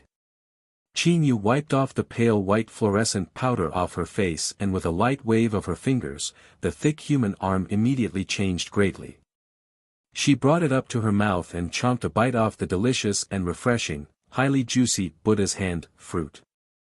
What a timid little fella. But, she would be left alone now. Thinking about that, she smiled. Under the moonlight, that pretty little face showed a rare moment of innocence and looked so adorable. Yawn. Qin Yu gave a great yawn. Back to sleep. She usually followed a rather regular pattern when it came to resting and she was rather late tonight. She went into her room and closed the door, the outside a swathe of silence once again. Water Edge Kingdom. Around the sides of a large rounded arena stage, were many young men and women, their faces filled with restrained excitement and adoration. Go go go, ninth princess. Sweet heavens. The ninth princess should be only 16 this year I think, and compared to just a month ago, her cultivation seems to have advanced again. She's our Water Edge Kingdom's most talented young lady indeed. Bam! A figure slammed heavily into the guard rails around the edge of the arena, and vomited out a large mouthful of blood. I've lost. It was a man that was over 20 years old, his clothes highly ragged, the expression on his face dejected. His eyes remained lowered as an exquisitely made pair of white ankle boots came to a stop before him. He was startled a moment as he lifted his head, and seeing that lovely and beautiful countenance so close to him, it caused the man's face that was in a slightly wretched state unconsciously start to turn red. A lake blue flowy long dress, with a thin strapped white patterned bustier inside, bundled around a tiny slender waist. With her back bent right in front of him, that almost discernible cleavage was impossibly alluring, her figure causing the man to stare straight at her, unable to take his eyes off. Her head of luxurious black hair draped over her shoulders, with wisps of the hair beside her temples a light lake blue, and she had a pair of large eyes that were full of life, their irises blue as well, inherited from her maternal side, a symbol of one who was of legitimate bloodline, that was rare to see even in 100 years. Her skin was snowy white, seemingly almost ephemerally beautiful, looking highly quick-witted and intelligent, a rare beauty with pressing spiritual aura. Not too bad. This time, you've managed to last through the period of one joss stick's time. You've improved. Uxin Yen said smilingly, her eyes two crescents as she pointed at the incense thurible placed up on the high platform, to see that the joss stick had just burned out. The man was taken aback a moment, seemingly not having ever thought that he would be able to last past that one joss stick's time. Uxin Yen was not bothered by his raggedness as she patted him on his shoulder. Practice your cultivation well. When the day comes that you are able to last through 3 joss sticks time at my hands, I will plead with my royal brother, to have you released. The man's expression turned to shock. Why are you helping me? Because you are different from the others. Uxin Yen said as she raised her eyes to gaze indifferently, towards a sharp-roofed building. Locked up in there, were all intruders who had attempted to barge their way into the mysterious Water Edge Kingdom. The man looked at her in surprise. Ho! You want to ask me how I know that? Uxin Yen smiled. When you become stronger, you might even be able to gaze upon that man whom you worship at close distance. This man had intruded into the Water Edge Kingdom, not to delve into the amazing magic in here or to seek the endless riches they possessed, but only because of the god of slaughter that everyone throughout the lands was terrified of, the Duke of Vast Seas. He had been imprisoned in here for more than 2 months, and had only seen the man in the legends once, from a far distance away. And it was that one time, when his eyes were filled with undisguised fervor and worship, that made Uxin Yen look at him differently. The man had great foresight and vision, and she was able to help him. Chapter 31. 2. Ninth Princess Xin Yen. Thank you, Ninth Princess, I will definitely become stronger. I want to throw myself under the banner of the Duke of Vast Seas. The man clasped his hand around his fist, bowing respectfully before the princess. Uxin Yen began chuckling upon hearing that. That will not be an easy task. Big Brother Yili has an eccentric temperament and he completely ignores people he does not find pleasing to the eye. When the man heard that, he was just about to say something when he saw the expression of the young lady before him light up with joy and then leapt out of the arena with a light tap of her foot. The crowd surrounding the arena also quickly dispersed, surging to gather towards another direction. It was as if they were all led over there, and the man unconsciously turned his gaze over in that direction as well. Not too far away, a man stood, a tall and slender figure, wearing a deep red long robe that hid a well-built physique, his silver hip long hair bound up with a jade crown of the same color, looking exceptionally mesmerizing and bewitching. The Duke of Vast Seas possessed an exceptional physical constitution, and as his looks were rather different from the others, which might have caused him to not like to meet with people. Hence, he always wore a wolf-shaped mask over his face all the time, and only that strange pair of green eyes could be seen, and a pair of thin lips that were not prone to smiles, a man of few words. Despite that, all of that could not stop the Water Edge Kingdom's subjects' adoring and worshipping hearts. At that moment, a pretty young lady dressed in blue stood in front of him, her head lifted up to smile sweetly at him. Big Brother Yili, you've slept for such a long time. Do you still remember your way around the palace? Are you going to see my royal brother? I can lead the way for you. Qin Yili quietly gazed at the young lady who was smiling prettily like a flower in front of him, and he was actually flustered for an instant. That girl's smile was still so clear in his memories, so warm, mischievous, a little naughty, every single one of them so lively and witty. He still remembered, she loved to smile. Her smiles were so beautiful. Is this Xian Yen? You've grown up. Qin Yi Li's lips parted, his voice cold and magnetic, melodious and highly enchanting. Big brother Yi Li can still remember me. That is really great. Xian Yen was extremely happy about that. Qin Yi Li swept his eyes over the fighting arena to look, and then lowered his eyes to ask, why have you developed an interest with those intruders? If you really that bored, why not go out for a bout of rigorous training? Xian Yen's tiny mouth pouted, and see the man raise his foot to walk away, she quickly moved to catch up. Big brother Yi Li, aren't we both already going to the Green Wave Kingdom already? I heard that there are many powerful figures there. I will just go challenge them when we get there. In the current Green Wave Kingdom's imperial family, with the exception of their crown prince, all the other are either still too young or they have amounted to nothing. There is nothing about them that we need to fear. The young man following right behind Qin Yi Li said with a laugh. Ninth Princess, the Green Wave Kingdom's Princess Ning Feng, who is about on equal standing with you, might however be worth a match. Ah Jean, is that Yen Ning Luo really that skilled? More highly skilled than me? Xian Yen then asked with an eyebrow arched up. Ah Jean thought about it for a moment. About that, without having competed before, your subordinate does not dare to make any audacious conclusion. But Princess Ning Feng does indeed possess quite a good amount of power, and she is also a prodigious young lady just like our princess here. Is that so? Then I will really like to look into that myself. Xian Yen nodded, her heart growing with a tinge of curiosity towards this young lady she had yet to have met. Ah Jean watched the look on her face and then said with a laugh. It's funny when I tell you this. Princess Ning Feng and the Crown Prince Shenyuan Che have been engaged in marriage back from when they were very young, and it was initially planned that they would marry after her coming-of-age ceremony when she turned 16. But a good half-year has already passed from then and there hasn't been even a squeak from either of them. And why is that? Xian Yen asked in puzzlement.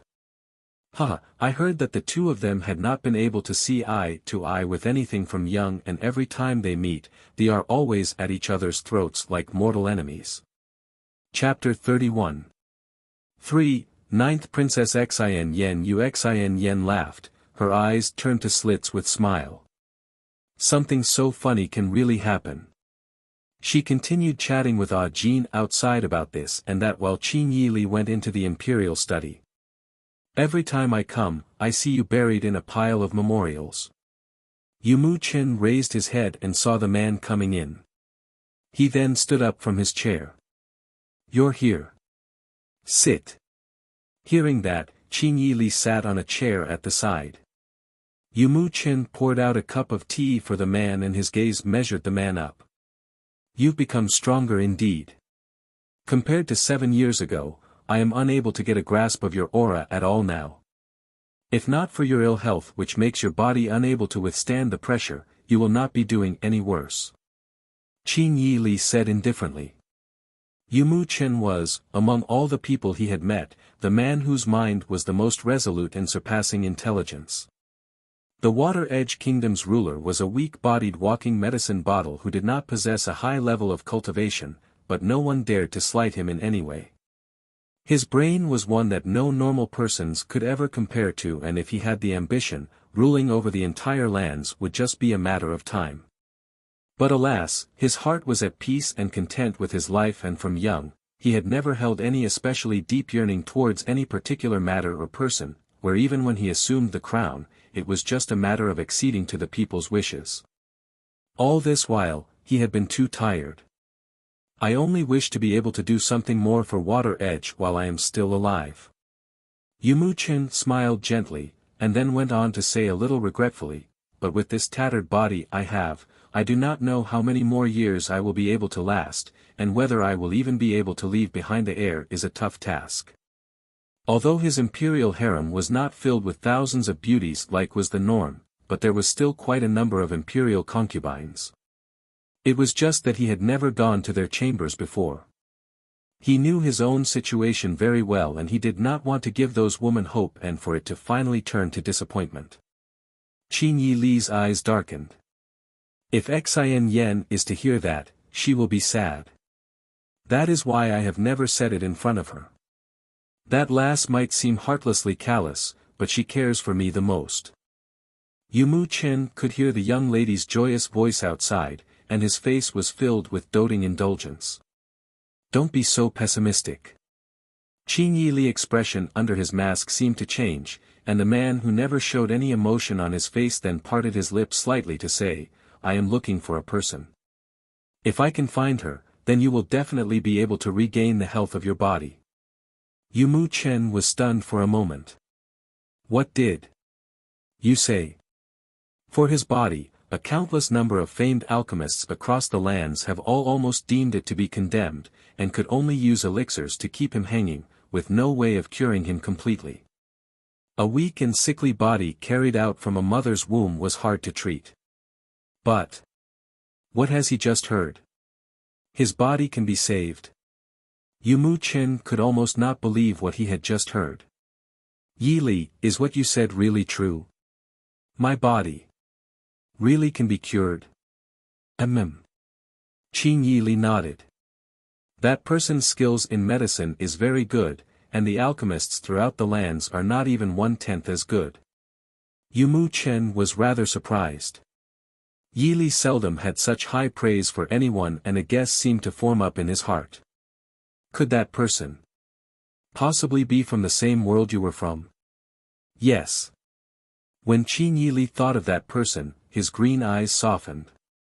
He knew that that girl was still alive, and no matter where she was, the day would come where he would find her.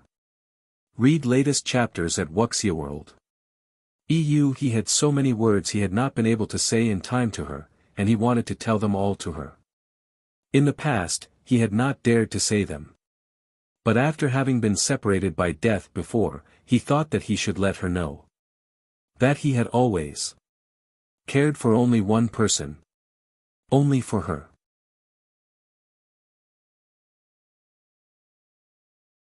Chapter 32. 1. Persecuted. With the cloud heaven being the highest level lands, it was not on a parallel plane with the other two lands. To enter cloud heaven, one must pass through a dimensional space tunnel, and while going through the long endless tunnel, countless unknown dangers that awaited many proud but ignorant and exuberant youths. Since time immemorial, an innumerable number of lives have been lost in this dimensional space tunnel. Hence, the dimensional space tunnel had come to evolve over the past 100 years, to become more mysterious and unpredictable, filled with all kinds of dangers, and powerful pugilists from the lower level lands who succeeded in entering into cloud heaven grew less and less in number. Every of those lands would have several powerful and mighty forces. The Constellation lands had 3 great sects and the White Fan lands had the 4 great family clans.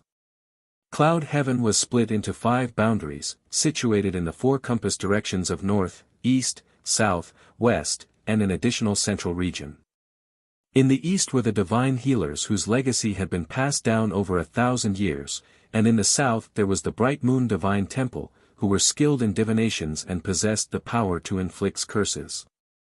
The west held the strange-looking barbarians with explosive personalities, while the north harbored the mysterious and unfathomable Dark Legion, evil and bloodthirsty. In the center region, was the Hunters' Guild that was both upright and evil. The only thing they knew and recognized was money and not the person. The place was filled with an innumerable number of skilled and powerful pugilists, and they did not fear any one of the other powers. The 5 different powers had originally coexisted in Cloud Heaven peacefully for the past 100 years, but in recent years, the people from the Dark Legion had grown outrageously savage, where they had begun to kill people from the other powers, committing an unpardonable crime. That had caused displeasure to brew within the other powers, and they began to persecute people from the Dark Legion. The Dark Legion was becoming less like the power they were before, their might gradually being dismantled by the other powers. And the Dark Legion's palace lord, who was said to be almost equal to a god, did not show himself at all, allowing the Dark Legion to fracture and split, which was a point that everyone could not comprehend. Go on, run. Run with all your might. See where you can run to. Ha ha ha. Heh heh heh. See here, the Dark Legion who once considered themselves unmatchable have now been reduced to be like a dog, running for their lives all over. How pitiful. They have already run all the way here to the desolate and uninhabited desert, but those people behind them were like shadowy ghosts intent on claiming their lives, impossible to shake off no matter what they did. The several black human figures in front were all covered in black cloaks and their faces could not be seen. But dark-colored streaks could be seen clearly on various parts of the cloaks, bloodstains seeped into the black clothing. Behind them was a row of people, 7 or 8 young men, all of them dressed into blinding gold clothes with a custom-made epaulet on their shoulders. It was a large eagle soaring with its wings spread wide, a long and sharp beak, its eyes vicious and penetrating. That was the Hunters' Guild insignia. Doing things that dispenses justice on heaven's behalf feels just so invigorating. Moreover, there's also a great bounty to collect as well. The one we caught last night had quite a strong level of cultivation which took quite amount of effort, and took 2 of our brothers' lives. That person seems to hold quite a high position in the Dark Legion. Those blood-red eyes of his were rather horrifying to look at. Those few men did not seem to be in a hurry to make any moves as they went on to chatter on casually, seeming like they were intentionally trying to provoke the people from the Dark Legion. What are you so afraid of? He had such a pretty-looking face, and if it wasn't for the fact that he's a man, I would have liked to have a taste of that one. One of the sinister-looking men said with a vulgar look on his face. So what if it was a man? It would really be fun when we toy with him. Ha ha ha. The people from the Dark Legion were already completely exhausted, their bodies heavily wounded. But when they heard those taunting words coming out from the mouths of their pursuers, their eyes grew garishly red, their bodies trembling, rage rising up to new heights inside, that almost engulfed their sensibilities. Time then seemed to freeze right at that moment, the faint scent of blood wafted through the air, and gradually grew more pungent. Chapter 32. 2. Persecution. The men in gold still maintained their stance from before. They had not even had the time to wipe the arrogant expressions off their faces. Under the glaring sun, the extremely thin red line across their necks looked so beautifully fine, so eye-catching yet startling to the heart. The next moment, copious amounts of blood sprayed out as their heads fell off from their bodies, 8 human heads in uniform, that rolled upon the sand a couple of rounds like a ball. A tall and slender figure splendid as a red glowing sunrise stood at a high point far away, hands manipulating golden threads unnoticeable to the naked eye tinted an imperceptible blood red.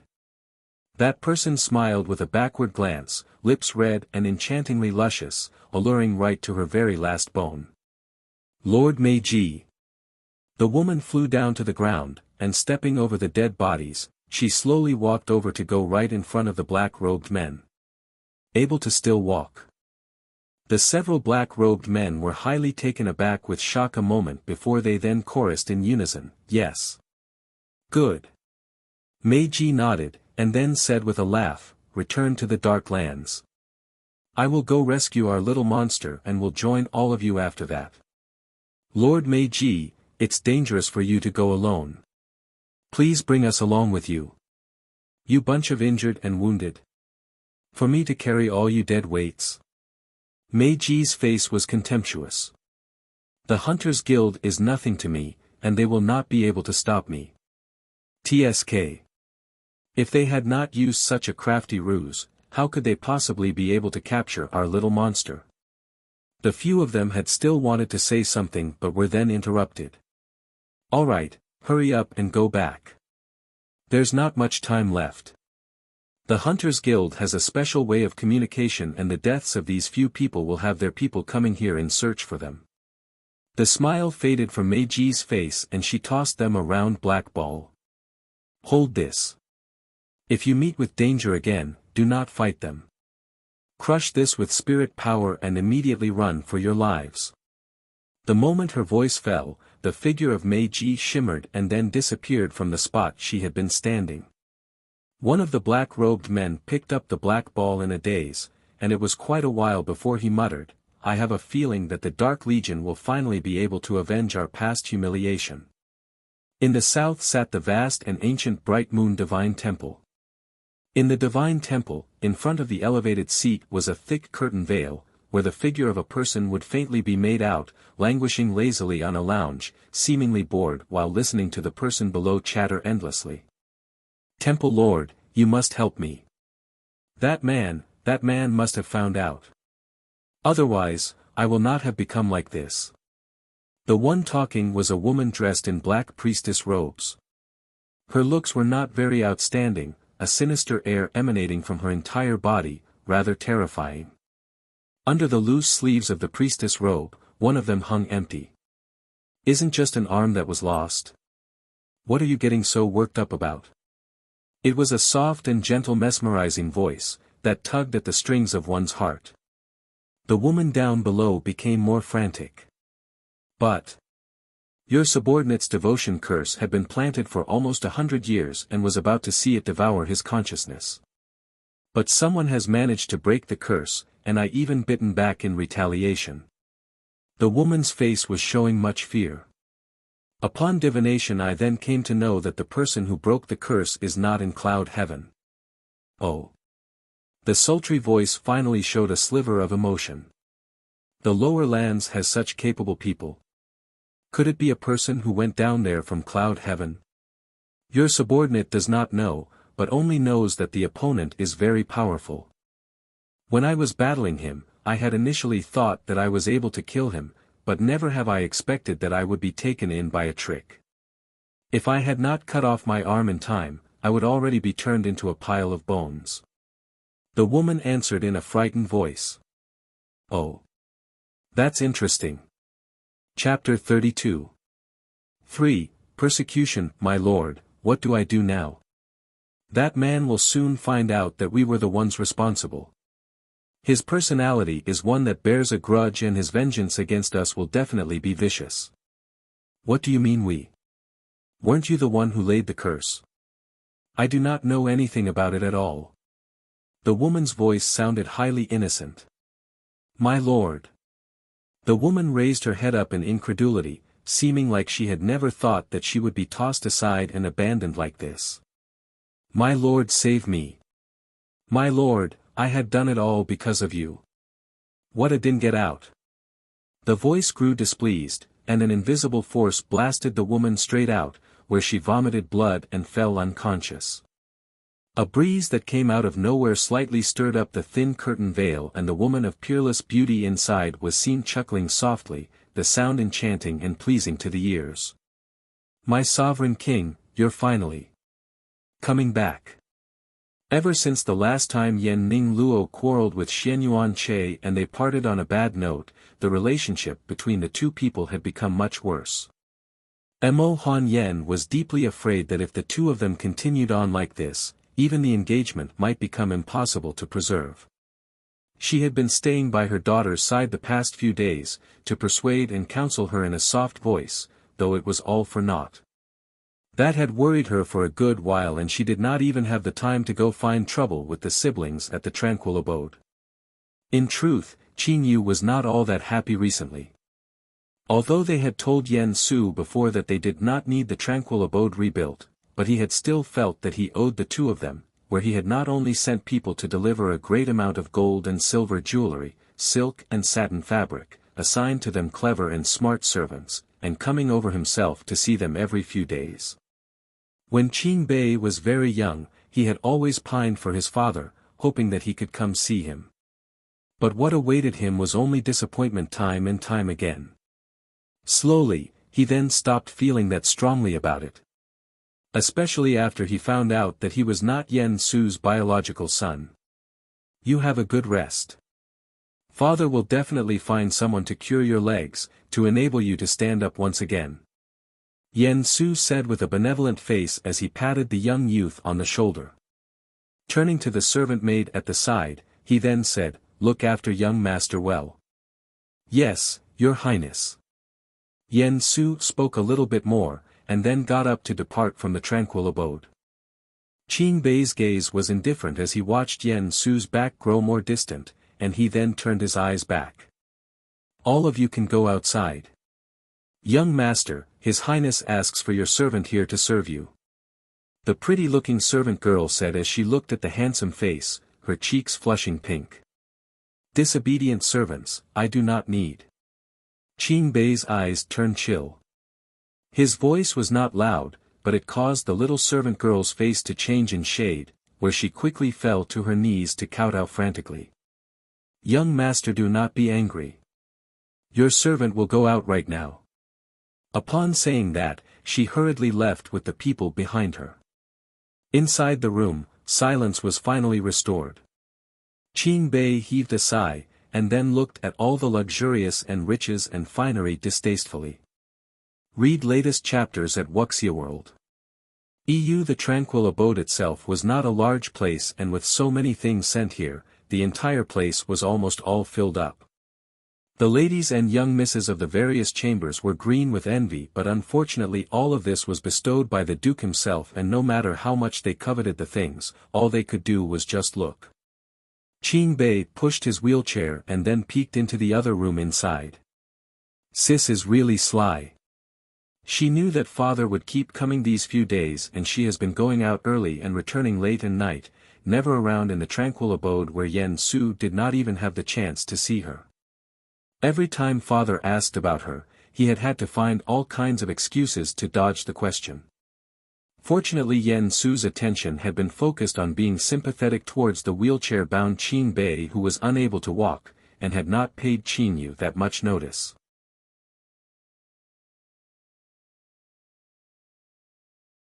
Chapter 33. 1. Hiding out the rain. And what was Qing Yu doing going out so early and coming back so late? Speaking of it would really make her feel so helpless and become depressed. Ever since she managed to scare off Mu Qi the last time, she finally felt that the world had become peaceful. However, she had been too naive. That fella had not only come over the very next morning to block her way at her doors, but had also seen through her ploy. He had then told her to not put up any more senseless struggle, as he would never give up. With a serious face he had even said, "You can choose to not like me, but you cannot stop me from liking you." She had initially wanted to teach him a good lesson, but Qing Bei had specially looked into his identity and found that that fella was not only from one of the three great sects, he was also the most favored inner disciple of the Limitless sect leader. In addition to that, he was even previously a prince of the Green Wave Kingdom, whom, although renounced, the blood of the imperial family still flowed in that body of his. Moreover, the Crown Prince Shenyuan Che was on especially good terms with him as well. That identity of his was truly not an ordinary one. If he had been any regular person, it wouldn't matter so much. But with so many links, it really made the situation rather prickly. Hence, Qing Yu gave up on that idea, and cowardly chose to escape. That's right, as long as she was not in the tranquil abode, would that fella then possess an all-seeing eye? As vast as the lands were, there would always been a place for her to hole up in. The Duchess did not have the time find trouble with them the past few days, as she had been worried about her own daughter. Even if she was not in the Duke's manor for 10 days or a fortnight, no one would notice a thing. Then where had she been in that period? About several 10 miles distance away from the Eternal Peace Duke's manor, there was a cave. Someone should have probably lived in there a very long time ago, and although it was a little overgrown with vegetation, but making do with the place for a short period, it provided a much better environment than the times in the past where she had to survive out in the wild. Over these past days, she just remained in the cave to cultivate her powers. And she also managed to cultivate some highly nourishing elixirs for spirit bodies, meant for her weapon spirit. Speaking of this, it was rather strange. That fella had clearly benefited quite a bit as well whenever she managed to gain a breakthrough in her own powers, so why had it suddenly seemed to have fallen back into a coma once again? As its mistress, she really didn't seem to command that much respect from it. But little did she know that the little fella in her body was not in a deep sleep at that moment, but it was because it had just devoured a powerful evil spirit and was digesting it. Wait till it had completely combined the evil spirit into itself, and it would be the day it would make its reappearance to the world. The way Qin Yu cultivated elixirs was slightly different from other people in this world. In the heavenly, it was recorded that when one's pill refining technique reached a certain level, one would not need to use an elixir cauldron to cultivate elixirs, but merely need to refine and reconstruct the herbs with an elixir fire, removing the impurities and extracting their essence. Finally, after undergoing constant laborious tempering, one would be able to condense the herbs into elixirs. Heavenly, this was undoubtedly reaching an entirely new realm. And Qin Yu had already done away with the need to use an elixir cauldron in her past life. But as some elixirs were a little more special and must not come in contact with the outside air, that would then require her to use an elixir cauldron.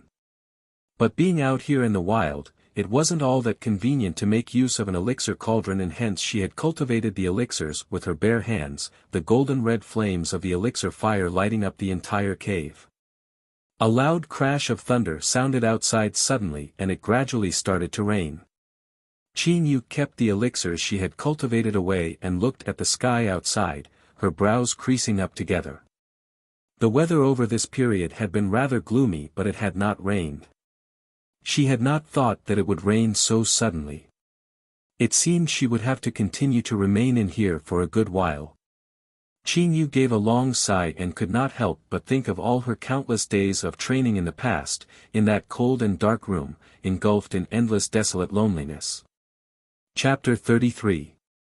2. Hiding out the rain. But during that period, her weapon spirit would always suddenly pop out from her body to try to cheer her up, and to chat with her. The little curled-up ball inside the space was still coiled up quietly, and the corners of Qin Yu's lips then curled up slightly. "Little burrow, I miss you so much." The rain outside had not lightened up in the slightest, but had grown heavier instead. The sky outside was dark and gray that gradually covered everything in a layer of misty fog, making it impossible to differentiate whether it was dawn or dusk. Cultivating the elixirs had taken quite a bit out of Qin Yu, and she was actually feeling a little sleepy at that moment, her eyes slowly closing. "This is just great, second brother. There's a cave up ahead and we can finally get out of this rain." The figures of a man and a woman slowly appeared within the rain. The man was holding an outer layer of clothing over the two people's heads, to shield themselves just a little from the rainwater. The person who spoke was dressed in a light purple dress with ruffled trim, a little drenched and her hair a little messed up, but her pretty face was still tinted with a sliver of delight. This young lady was the daughter of the left Prime Minister, Yu Ning. "I really have to take my hat off to you, Ning. Don't you know that the weather these couple of days isn't all that suitable for travel? And you still insisted on coming out. This is just great. We're now wetter than chickens drenched in soup." The blue-robed man was sunny and good-looking, the expression on his face a little begrudging, but seemed more doting and helpless against the young lady. He was the left Prime Minister's second son, Yu Tingxian. Yu Ning stuck her tongue out mischievously. Big brother is always so busy you can barely catch a glimpse of him, and third brother is such a playboy loitering among the flowers all the time. Only second brother is willing to keep me company. I'm really lonely, you know. Naughty imp." The man rapped her on the head with a laugh. "Hurry up and go inside to hide. It will be bad if you catch a cold." I know. Yu Ning quickened her steps, and went running into the cave, with Yu Tingxian following closely behind. Qin Yu heard the commotion and slowly opened her eyes, to suddenly see a man and a woman barging their way in. The two people had not thought that there would be someone inside, and the two of them were stunned for a moment. Yu Ning managed to react first, to smile gently. "We came in here to hide from the rain. Apologies, as we must have startled the young missy here." "It's all right." Qin Yu nodded her head at her. "Do as you please." Upon saying that, she shut her eyes again. Yu Ning pulled her brother to come walk inside and found themselves a dry spot to sit. She suddenly let out a soft sneeze and she rubbed her nose as she said, "It's so cold in here." Yu Tingxian stood up and found a number of tree twigs near the cave's mouth. He carried some of them over and lit it with spirit power, to start a small little fire. Ning Ning, sit closer by the warmth of the fire so you won't feel cold. Yu Ting Xian said gently. Yu Xiaoning listened to him and shifted herself closer to the fire, her tiny hands stretched out to gather some warmth. At that moment, the inside of the cave regained its silence, and only the crackling of the burning twigs could be heard. Yu Xiaoning must have been rather tired, as having warmed up by the fire after a while, she leaned against her brother and immediately fell asleep, letting out faint snores. Yu Ting Xian hugged his own arms and was leaned himself back on the side, his gaze unconsciously drifting over to the other young lady sitting cross-legged in the corner. Her countenance was exquisite looking, the air she exuded extraordinary, seemingly a member of prominent family clan with just one look. After looking at her for a while, he then turned his gaze back. He gently shifted Yu Xiaoning's petite frame close to him, and placed his hand gently on her forehead to check if her temperature was normal before feeling relieved. Qin Yu had closed her eyes and rested for a while. Her body feeling much better, she then yawned before she stood up from the ground, to lightly dust off her clothes. Chapter 33. 3. Hiding out the rain. The rain outside had finally let up a little to become just a slight thin drizzle. Qin Yu smiled helplessly and finally left the cave. Yu Ting Xian had also noticed that the rain outside had lightened, and he quickly woke the young lady beside him. Ting Ting, wake up. We should be getting back. Ha. Second brother, I am very sleepy. Yu Xiaoting rubbed her head on his shoulder, her voice soft and mushy, just refusing to wake up. Sleep after we get back. It's not safe here. Yu Ting Xian was really helpless against her, and he half carried her up. Stand properly, we're going home. Yu Xiaoting's eyes opened halfway and her face looking highly aggrieved, she said, Second brother, I don't want to go. I don't feel good. Boo-hoo. The lass was always sharp and decisive, and strong as well.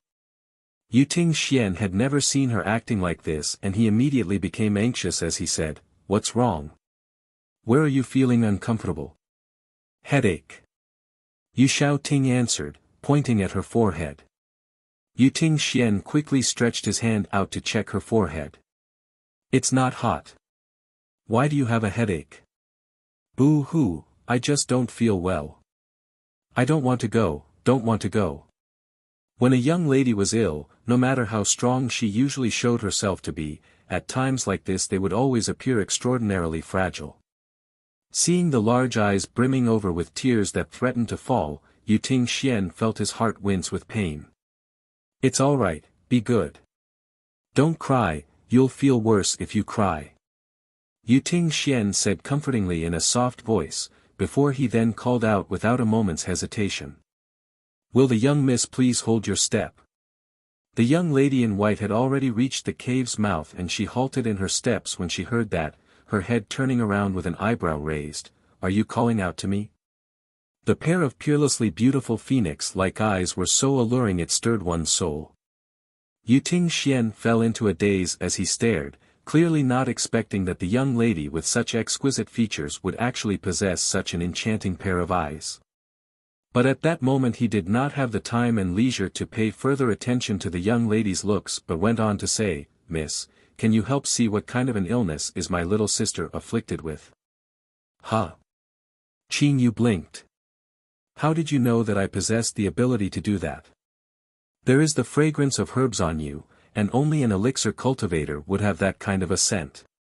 Yu Ting Xian explained incisively. He can even smell that? What kind of a nose does he have? Qin Yu was rather surprised by the man's sharp sense of smell. But since the other party had opened their mouth to ask, she felt a little embarrassed to refuse, as that talent gifted upon her by the heavens was meant to save people from death and to treat the wounded. She reached her hand out to feel the other young lady's wrist. It's nothing much. It's just a very slight fever. She'll be fine with a prick or two from my needle. Upon saying that, her slim and slender fingertips pulled out a silver needle that was as fine as a strand of a bull's hair, and she pricked Yu Xiaoting somewhere on her forehead before Yu Xiaoting was seen opening her eyes in a daze. Is your head still painful? Seeing that adorable look on her face, Qin Yu could not help but find it amusing as she opened her mouth to ask. Yu Xiaoting shook her head, seemingly still a little dazed, before her eyes fixed right upon that enchantingly beautiful face, and she then actually asked Qin Yu, "Are you a demoness?" Qin Yu arched up an eyebrow. "Do I look like one to you?" Yu Xiaoting shook her head again and then stared at her very intently. "You look more beautiful than the demonesses in the books. Read latest chapters at Wuxia World." Qin Yu could not help but laugh out loud. "You're so adorable." She then turned her gaze over to Yu Tingxian, who had an awkward expression on her face. "She's all right now. I'll make a move first. Goodbye." Saying that, she did not even give him a chance to react, but got up and left the cave in a blink, the white figure walking very quickly under the rainy scene. The two people were mesmerized as they watched the figure disappear. Yu Tingxian retracted his gaze and found that his little sister was still bewitched. He stretched his hand out and waved it in front of her face as he called, "Ting Ting."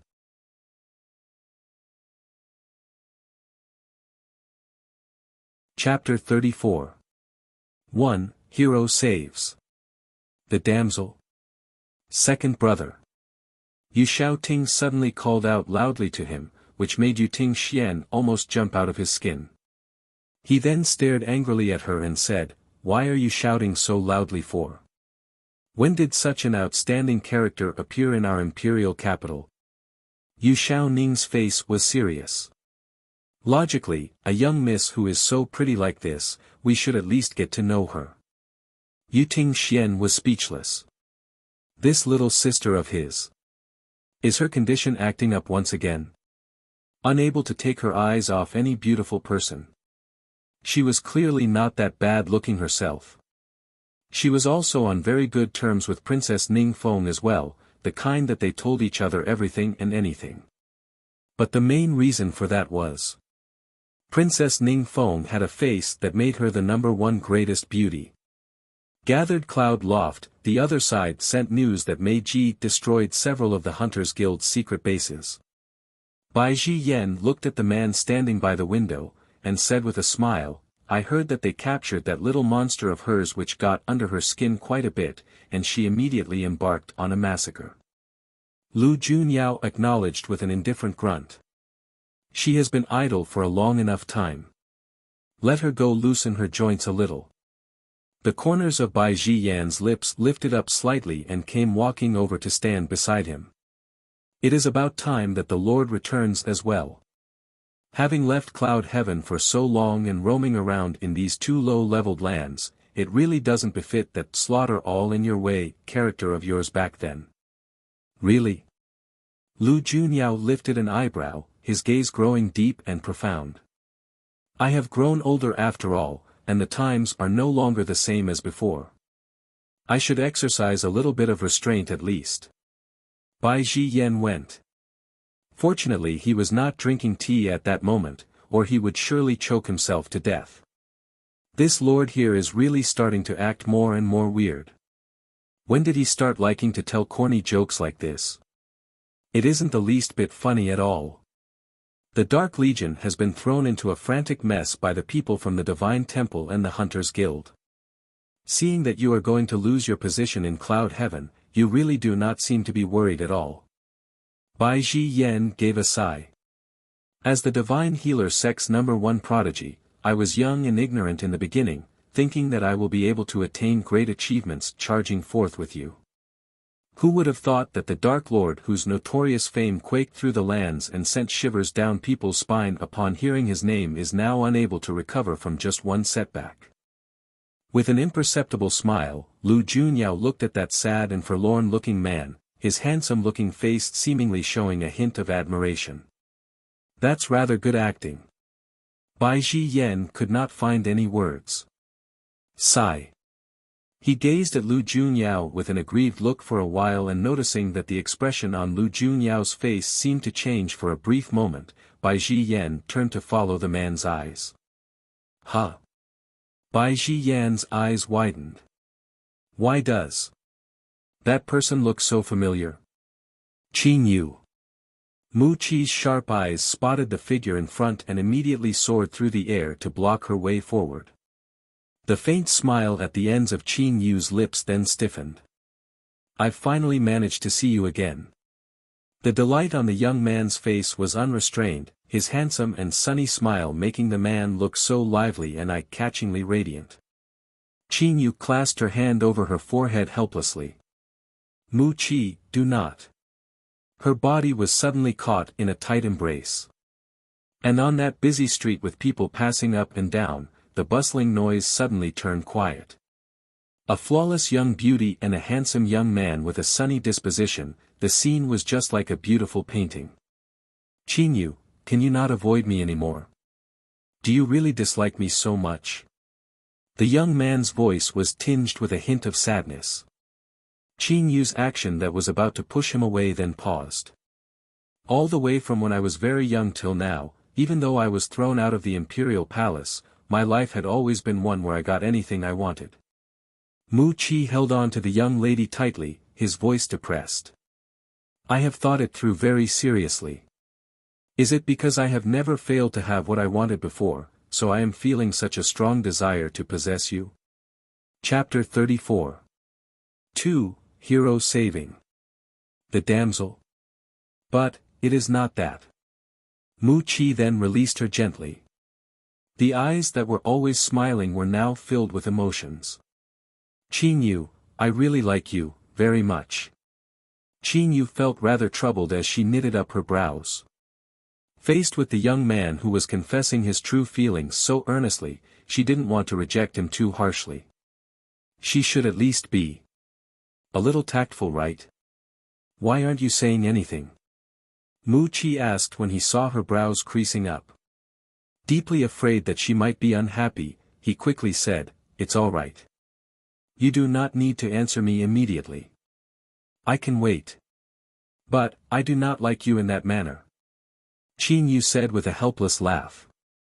I have merely saved your life, that's all. Do you repay all your benefactors like this? Of course not. I only feel this way towards you. Mu Qi hastily explained. Bai Ji Yan watched with a highly amused face from above. He. What day is it today, that we would be entertained by such a great show?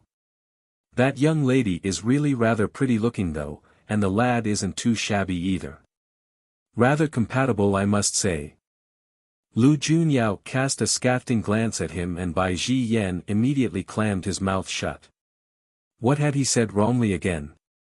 Without waiting for him to clear his bewilderment, he already saw Lu Junyao turning around to walk outside.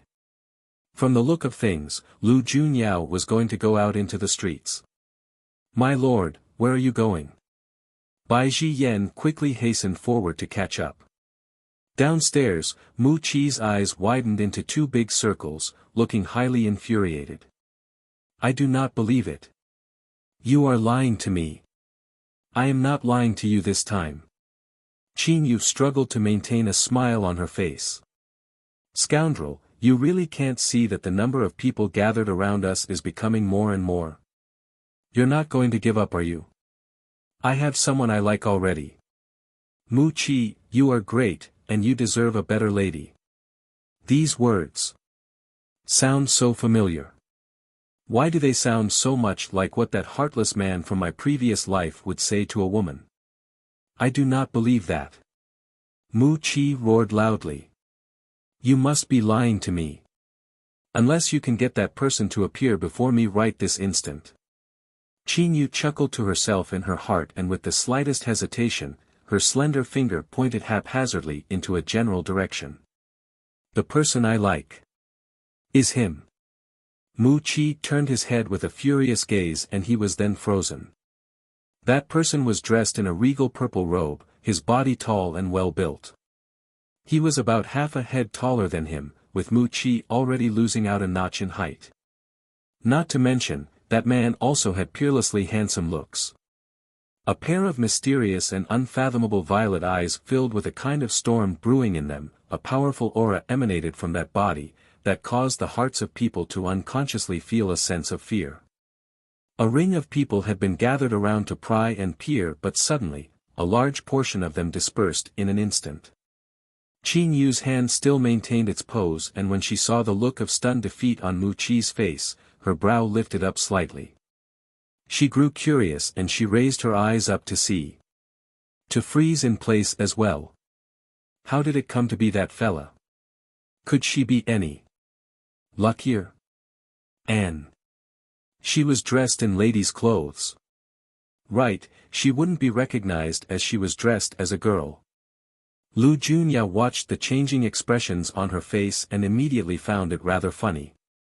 He walked over to stand beside her, her voice low and magnetic. Encountered some trouble? Qin Yu was stumped. Should she pretend to not know her, or should she pretend that she did not hear him? When Lu Junyao saw that she did not say anything, he looked up and turned to Mu Chi. Is this the guy you said was pestering you before? How did you know about that? Qin Yu asked in bewilderment. All right. Having asked that, she had undoubtedly just revealed her identity. Let it be exposed then. She had not intended to hide that fact forever anyway. I can see that you're getting a little impatient. Lu Junyao curled up the corners of his lips. We have not met for quite a long while, would you like to come up and have a seat?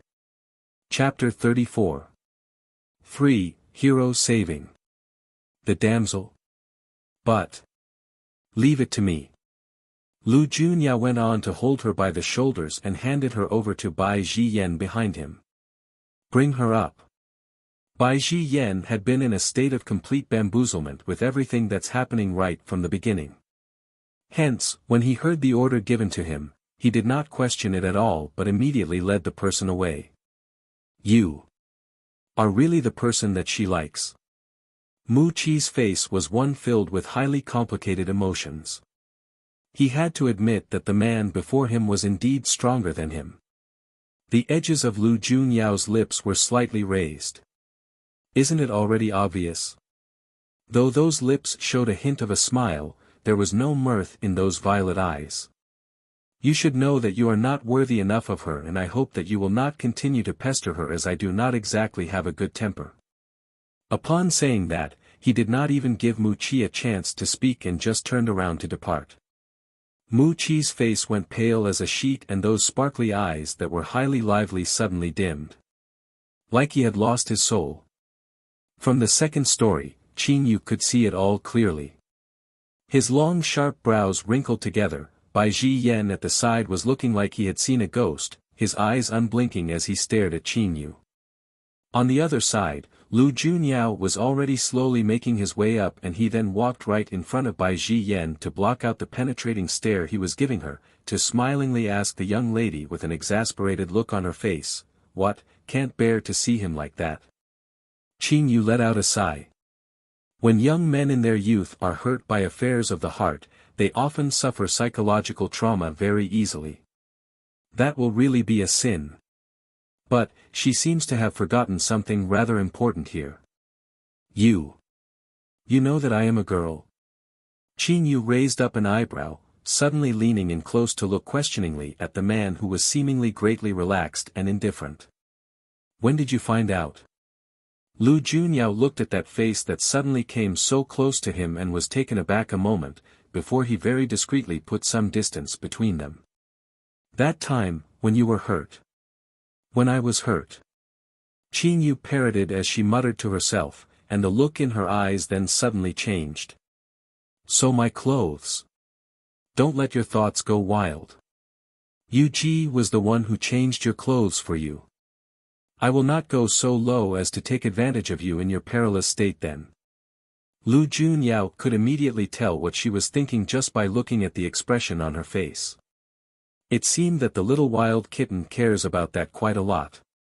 You wouldn't dare anyway. Qin Yu snorted derisively, and then picked up her teacup to take a sip from it. Committing a blasphemy against your benefactor will cause you to be struck by lightning.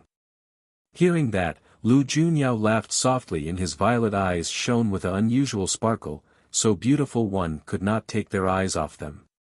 Will the two of you just hold it right there? In that interval where neither of them spoke, Bai Yen finally had a chance to stick a word in, his enchanting peach blossom-like eyes showing utter shock, and nothing else but shock. You are young Master Qing. Bai Yan's eyes immediately surveyed Qing Yu's face time and time again. You really are a girl? Isn't it already obvious enough? Qing Yu's face was filled with contempt.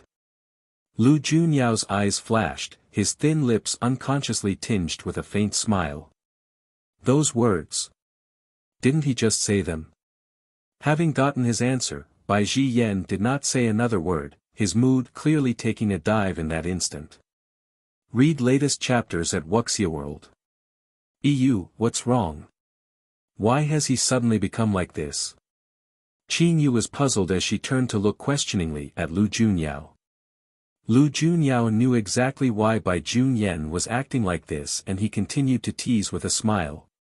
He has always admired your skills and knowledge in medicine and thought that you are a youth that's more gifted than him as the greatest prodigy of the Divine Healers sect.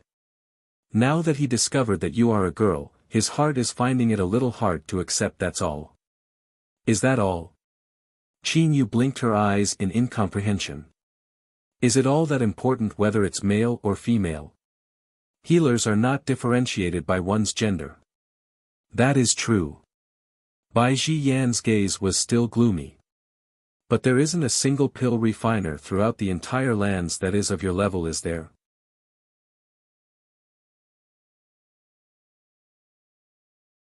Chapter 35.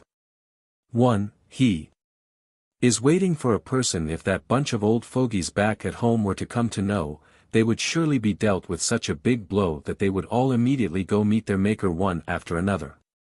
Even Bai Yen was feeling like he was going to vomit blood here. Qing Yu really wanted to laugh as she looked at that highly aggrieved face of his. You are very highly skilled yourself, but what medicine encompasses is really very wide, and the way we cultivate is not the same as well. If you need to, we can exchange knowledge and insights with each other. You will? Bai Yen looked at her suspiciously. Every elixir cultivator has their own unique way of raising their own cultivation, and they do not reveal it to any outsiders. But she is now suggesting to exchange insights with him. Of course. Healers are meant to save people from death and treat the injured, but they cannot only focus on being too kind alone, as that will just be too foolish.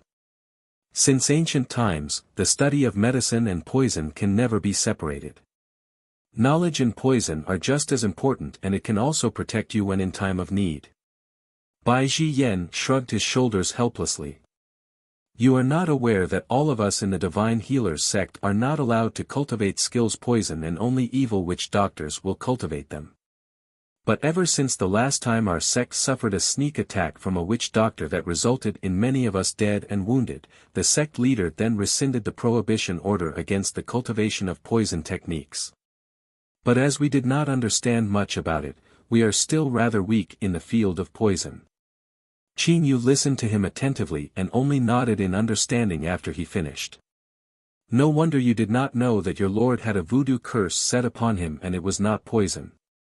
Bai Yan's face filled with remorse. But you cannot be blamed, as such a condition is very seldom seen. Qing Yu saw how depressed he looked and quickly opened her mouth to say comfortingly. You have already done very well. Lu Junyao was seated on the side, looking at the two of them discussing a series of questions about medicine. The young lady's face was serious, and when she was talking about a particular topic, her spirits were absolutely soaring, her eyes sparkling, looking extraordinarily mesmerizing and enchanting. Bai Yen was like an obedient student, listening attentively. Lu Junyao's gaze then unconsciously softened.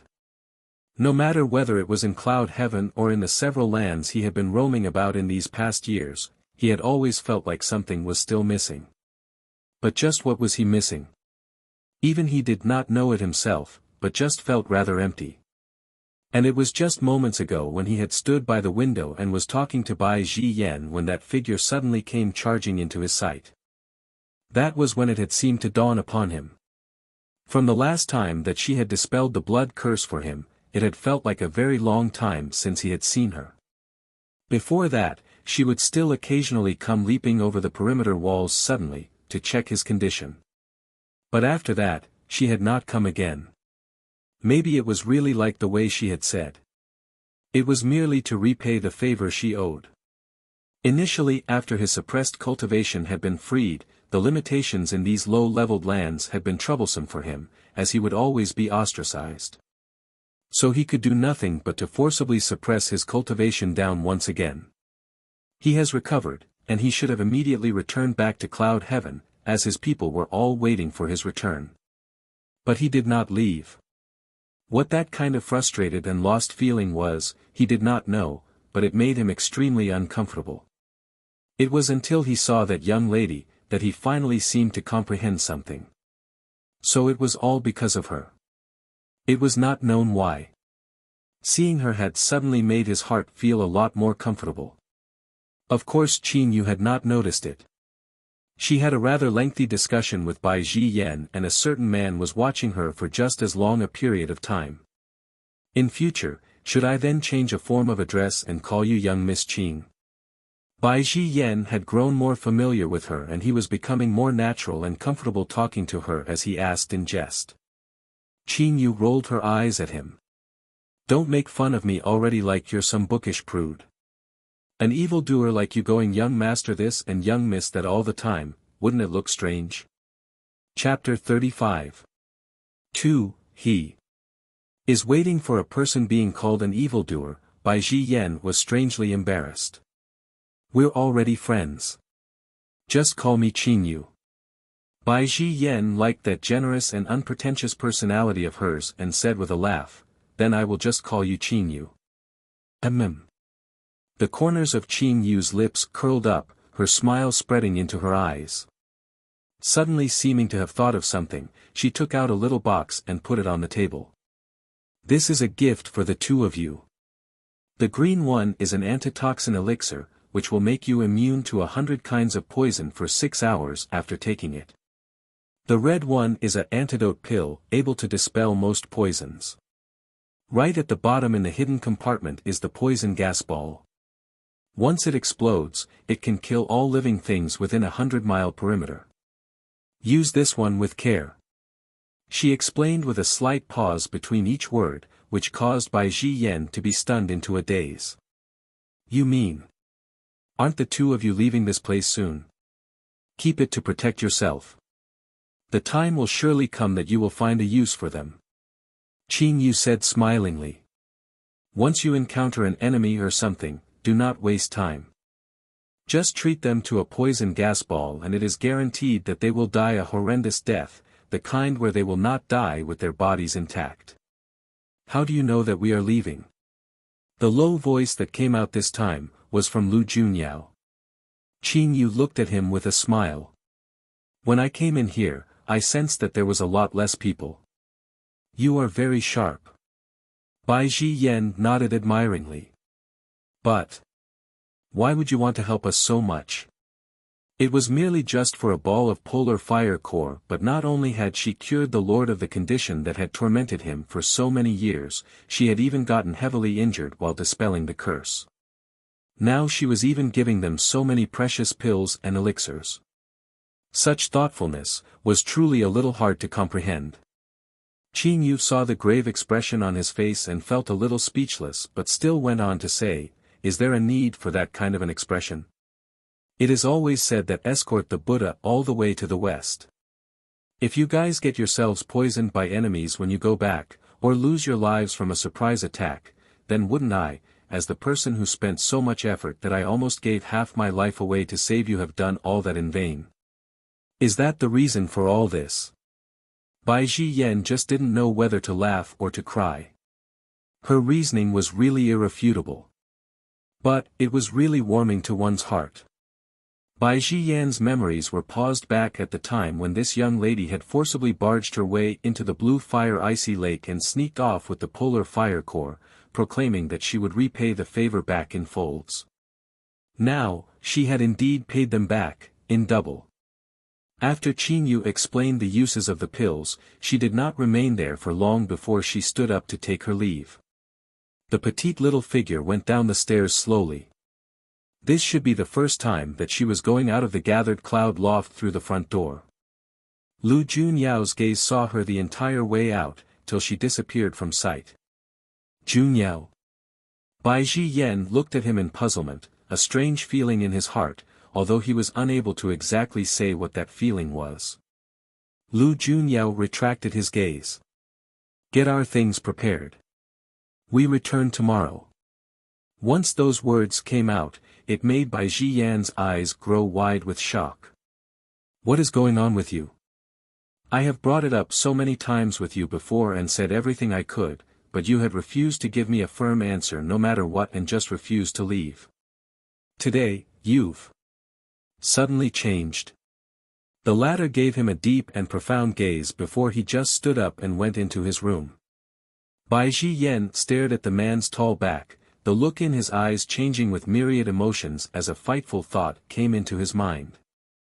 The man had been standing by the window earlier, where the shade on his face had suddenly changed before immediately making his way out there. When he himself had been watching the fracas earlier, the man had even thrown him a threatening glance. When the man saw that the young lady was being confessed to, his expression had been dark and grim. And what had those two been talking about after that? Whether he changed her clothes. My heavens! Bai Ji Yan's emotions were beyond being merely complicated right at that moment.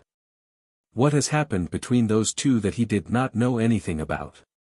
Chapter 35. Free, he is waiting for a person. Little Ning, I'm here. A happy and jovial voice sounded out from afar. Yen Ning Luo was changing, and hearing that voice, she secured her belt and went to open her room's door. Why are you here? Yu Xiao Ning walked inside with a smile on her face and leaned in close to say in a soft voice, the Duchess came to see me a few days ago saying that you have been in a rather bad mood recently and told me to have ourselves some fun. Humph. Mother is really so meddlesome. Yen Ning Lu was indignant when speaking about that. I really don't know what has possessed her that she would actually want me to go try to win Yuan Che's favor. It's just hilarious. Yu Xiao Ning blinked. But what the Duchess said isn't wrong, you know. You and Big Brother Crown Prince are after all an engaged couple, and the Water Edge Kingdom will be arriving here in a few days tops. If people from another kingdom are to see that the Crown Prince and his fiancée shares such a toxic relationship, it will surely make our kingdom look like a joke. Hearing that, Yen Ning Luo knitted up her brows. She had not considered that aspect. This concerns the Green Wave Kingdom's face. Little Ning. Can't you suffer a little aggrievement and just warm up your relationship with him for the time being? Yen Ning Luo's anger subsided after hearing what Yu Xiao Ning said. What Yu Xiao Ning said was rather logical. The matter concerned how the kingdom would look to outsiders, and she really could not possibly not show Yuan Che, the crown prince of the kingdom, some face. Only you are able to be so glib. My mother must have really wrecked her brains to have asked you to come play lobbyist. Yen Ning Luo glared at her friend, but the admonishment was delivered with a laugh. Yu Xiao Ning stuck out her tongue mischievously. I just knew that our kingdom's greatest beauty is most understanding. Let's go. Yen Ning Luo then said. Yu Xiao Ning was taken aback a moment, and then revealed a smile. Sure, let's go, let's go. The horse carriage is already waiting outside the door. The two of them went out holding hands, both of them similar in size, with graceful and lithe figures, one extraordinarily beautiful, the other quick-witted and pretty. These two pride of the capital city seldom showed up together, as one was often in the faint mist sect while the other was always so busy running all the numerous businesses, big and small, under her. It was only just this year that she was able to afford a little bit more time for the two of them to gather together. Heh, we've really been kept eagerly waiting here, but only our Ning Ning is capable enough to do it. It isn't an easy task to get our greatest beauty to agree to come out. Accompanying that flippant mirthful male voice, a tall man immediately came jumping out from the horse carriage. Yu Jingzhua. Yan Ning Luo arched up an eyebrow. What are you doing here? Upon saying that, her gaze subconsciously turned to look inside the horse carriage, her innate instinct against a particular person telling her that someone else was in there without needing anyone to tell her. Yu Xiao Ning. Yan Ning Luo's beautiful eyes half narrowed, her voice sinister sounding. Yu Xiao Ning felt a quiver run through her and displayed her pearly whites prominently, putting on an impossibly earnest smile. Little Ning, didn't you agree to it just now? That you will improve the relationship? Our kingdom's face is at stake here, you know. Read latest chapters at Wuxia World. EU Yan Ning Luo did not say a word, but just continued to look at her expressionlessly. Yu Xiao Ning gritted her teeth together and she pinched herself hard. The next second, those witty eyes of hers were brimmingly wet, her hands and fingers pressed together as if in pitiful prayer. My good little Ning, I made a bet with my third brother that if I am unable to convince you to come, he can then throw such an adorable little me into the lily garden to do all kinds of menial tasks. Can you really bear to do that? Boo-hoo.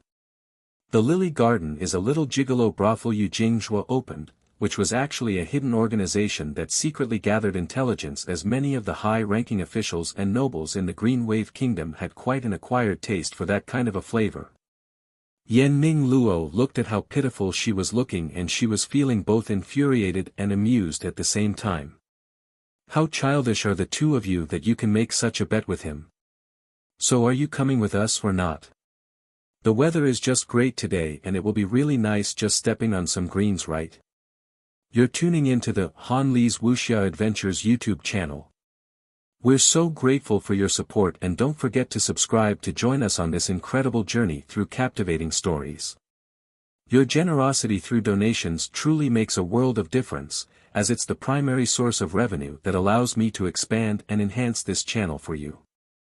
Thank you from the bottom of my heart for being a part of this adventure.